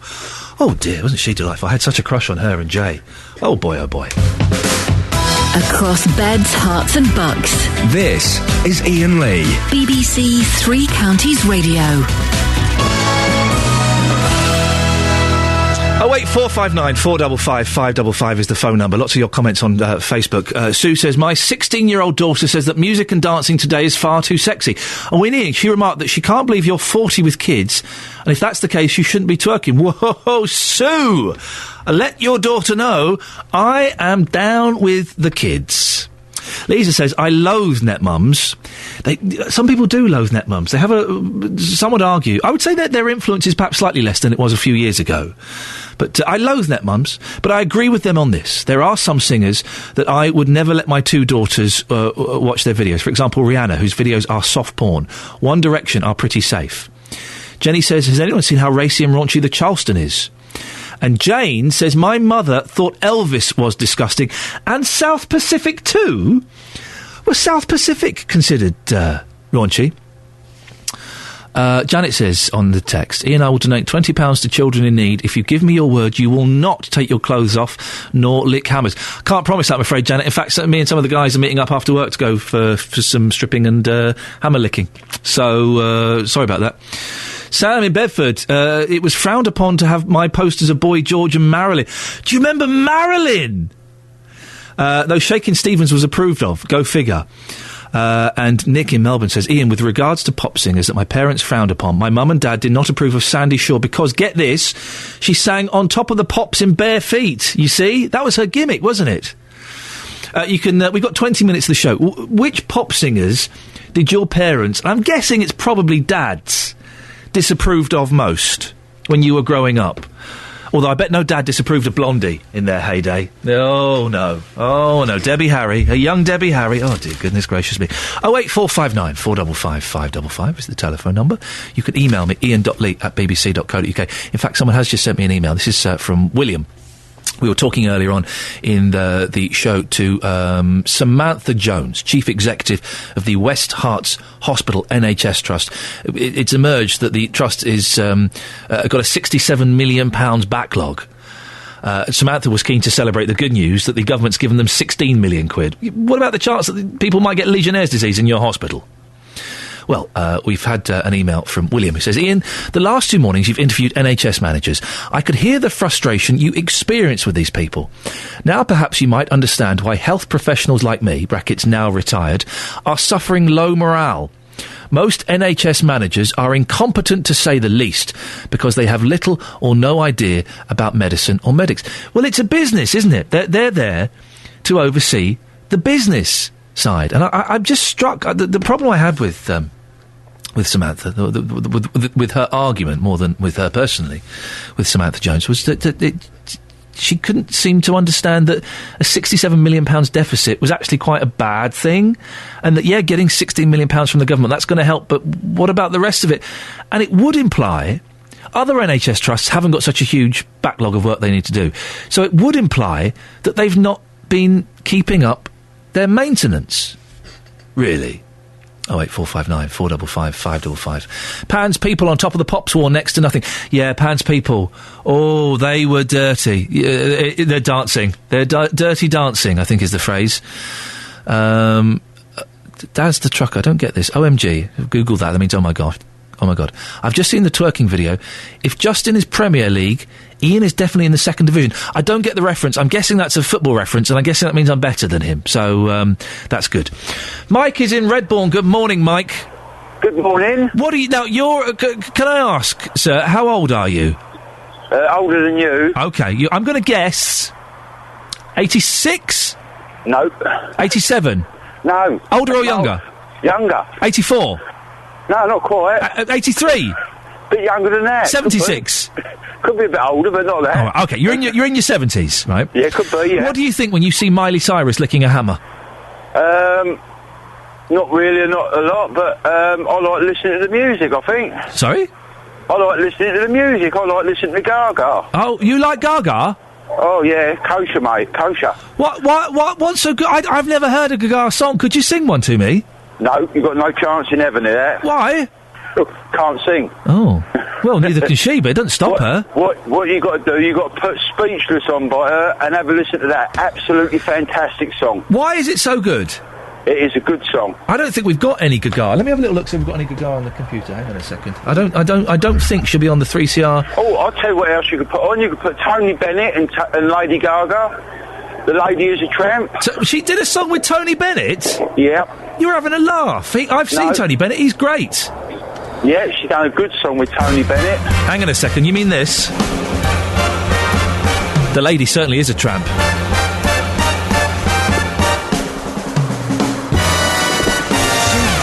All right. So that's Tony singing. When does Gaga come in? You listen to it and it'll come on. She loves Here we go. theatre.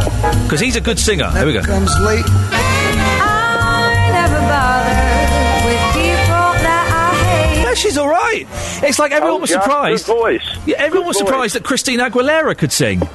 Well, I'll tell you, when you get home, put on Speechless. Yeah. And have a listen to that. It is really, really good song. I'm probably not, but thank you very much.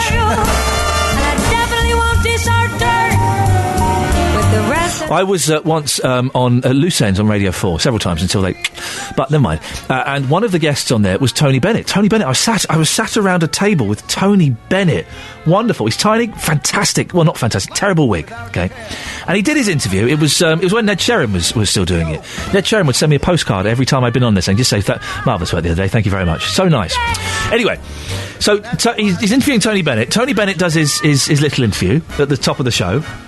He then puts his hands on his chest, closes his eyes, and he went to sleep. He went to sleep for the rest of the show. Anyway, that's enough of that. That, ladies and gentlemen, is true class. Falling asleep once you've done your bits and pieces.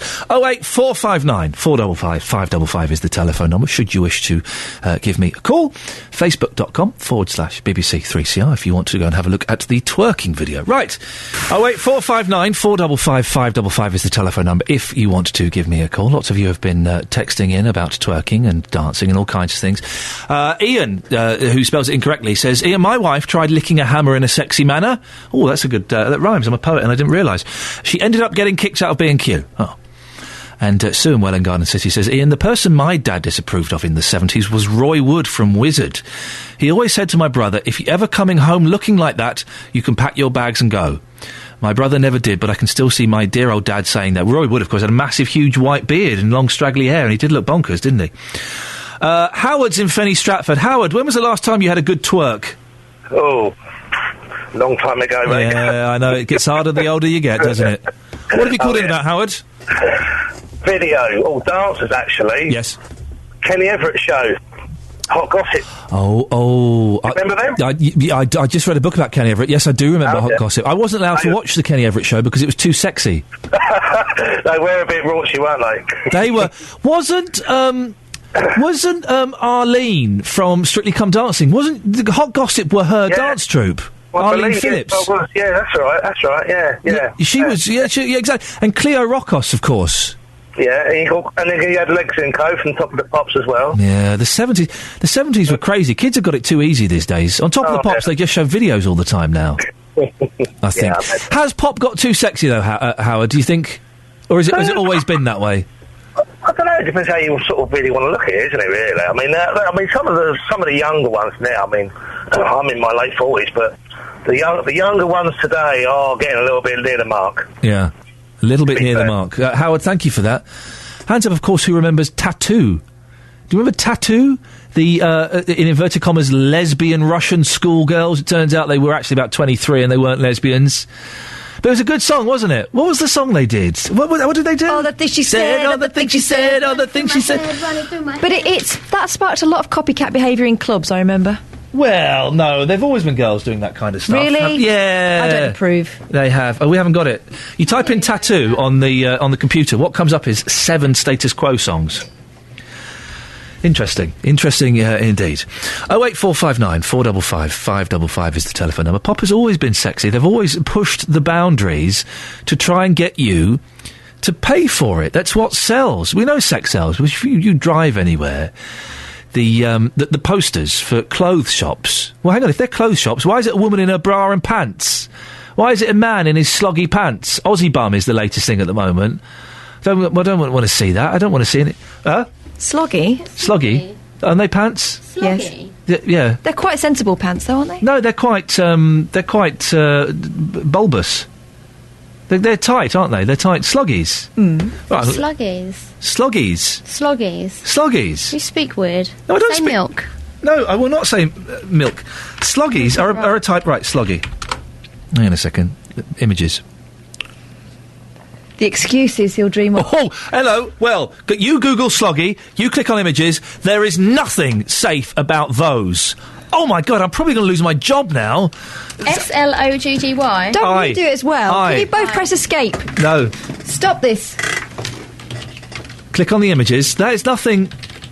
you see those advertised. For heaven's sake. Whoa! You see what I mean? Hey. Are those pants or dental floss? That's a That's hours of fun. Justin, you know sloggies, don't you? Sloggies? Yes. Yeah, I think so, yeah. They're tight, sexy pants for men and women. Well, I wouldn't exactly call them sexy, but yeah, they're certainly tight, aren't they? Right, go and Google... Anyway, I think we've probably given that brand enough advertising here on the BBC. I must remember where I am these days. You've been talking about sexy pop videos and also twerking. You went out and accosted people on the street, didn't you? Yeah, you know this twerking business? I've been into this for a while now. It's where you kind of bump and grind and you move down and you move your backside to the left and to the right and you wiggle. Yeah. We're pretty good at this, aren't we? There is a cracking video of us doing it, and I've got to say, I am surprised at how sexy I look. Really, really very, very sexy. You are sexy and you know it. Thank you. Miley You're Cyrus... quite sexy as well, Justin. Yeah, thanks, Ian. You're welcome. Of course, Miley Cyrus are known for a bit of twerking. I've been talking to people in Hemel Hempstead about whether they do this themselves and whether they think this craze will last. Here's what people had to say. No, I can't really twerk, to be honest. And do other people try to do this? Yeah, see it when you're out. Does it disgust you? No, I just can't do it. I ain't got big enough bum, so... Harry, twerking. Are you a fan of it? Who? No. Who's twerking? Oh, that's a mill, isn't it? That's a mill. Computers. No, It's where people shake their booty. Shake their booty, You haven't seen it, have you? No, I haven't. No, Do you want to have a little go with me now? You tried it? Yes, I have, actually. Yeah. Oh, and where did you try it? At home in front of the mirror, as you do. Do you like to twerk? I beg your pardon? What's twerping? No, twerking. It's where you shake your booty to things like Glenn Miller, things like that. No, I don't think so. Madam, you claim to be a pretty good twerker. How long can you keep that wiggle for, then? I could most probably do it for about half an hour. Half an hour? Well, I used to do a lot of jiving and, through the over your hips and under your legs. I used to do all that. How old are you, by the way, madam, if you don't mind me asking? It's a very personal question. Nearly 77. Now, Miley Cyrus is a lot younger than you. She, of course, is a big twerker. Yeah. Do you think if you had a twerk-off with Miley Cyrus that you'd beat her? Yeah, maybe. Morning, sir. You well? Yeah. Wonderful. I'm from Ian Lee's Breakfast Show. Yeah. Just wondered, this twerking craze, do you think it will continue for years to come? I probably will, yeah. Especially against a dirty old man. How does it make you feel when you see people twerking? Well, don't, because all I watch is Midsummer Murders and all that. You don't see this working on there? No, they don't. You see them in bed, but they're covered up. Nice parka jacket there. You look like something out of Quadrophenia, don't you? Yeah. Have a lovely day. And you. Thank you. You don't get Jim Bergerac doing much twerking on Midsummer Murders, But do you you? know what? How great would it be to see a bit of twerking on Midsummer Murders? That'd be fantastic. It would be wonderful, wouldn't it? Yes. Anyway, listen, I'm going to go for a little twerk-off after the show. Do you want to join me? Oh, yes, please. See you in a little bit, Justin. Thank you very much. Glenn's in Leighton Buzzard. Morning, Glenn. Morning, Ian. What do you reckon to pop stars and twerking? You a fan? Yeah. I used to watch Pants People, and I'd look forward to that, and so did my dad when they were on. Yeah. But this twerking, there was a similar dance in the 70s called the bump. Oh. If you Google or watch the YouTube video of Henny the Bump, I don't need to. Catherine Boyle's demonstrating it for me next door. Boy, oh boy, she's done it, has she? She's doing it. It's a lot of fun. It's a lot of fun. What was dances in the 70s were pretty rubbish, weren't they? What was that song where you have to sit on the floor and row a boat? Oh God, that was awful. What is that? Was by the Gap Band. Oops Upside Your Head. Oops Upside Your Head. I said oops upside your head. Terrible. It was only beneficial. Upside your head. I said oops upside your head. Ian. Yes, sorry, I was getting carried away, Glenn. The only benefit to that was for the DJ, because all the women with their short skirts were straight in front of the DJ. Steady, there you go. That was very beneficial for the DJ. Glenn, thank you very much. Pop has always been sexy. It's always meant to be slightly naughty with a glossy, sweet sheen. It's always supposed to be a little bit subversive. Is there anything really any different in people like Miley Cyrus licking a hammer? People like, Lady Gaga wearing flesh-coloured pants on TV. Rihanna doing whatever she did. I didn't see it, but yeah, let's complain. Is there anything different? Jimi Hendrix used to lick his guitar. David Bowie would get on his knees and pretend to, how can I put this delicately, kiss Mick Ronson's electric guitar. Which is, that's the same thing as a hammer, isn't it?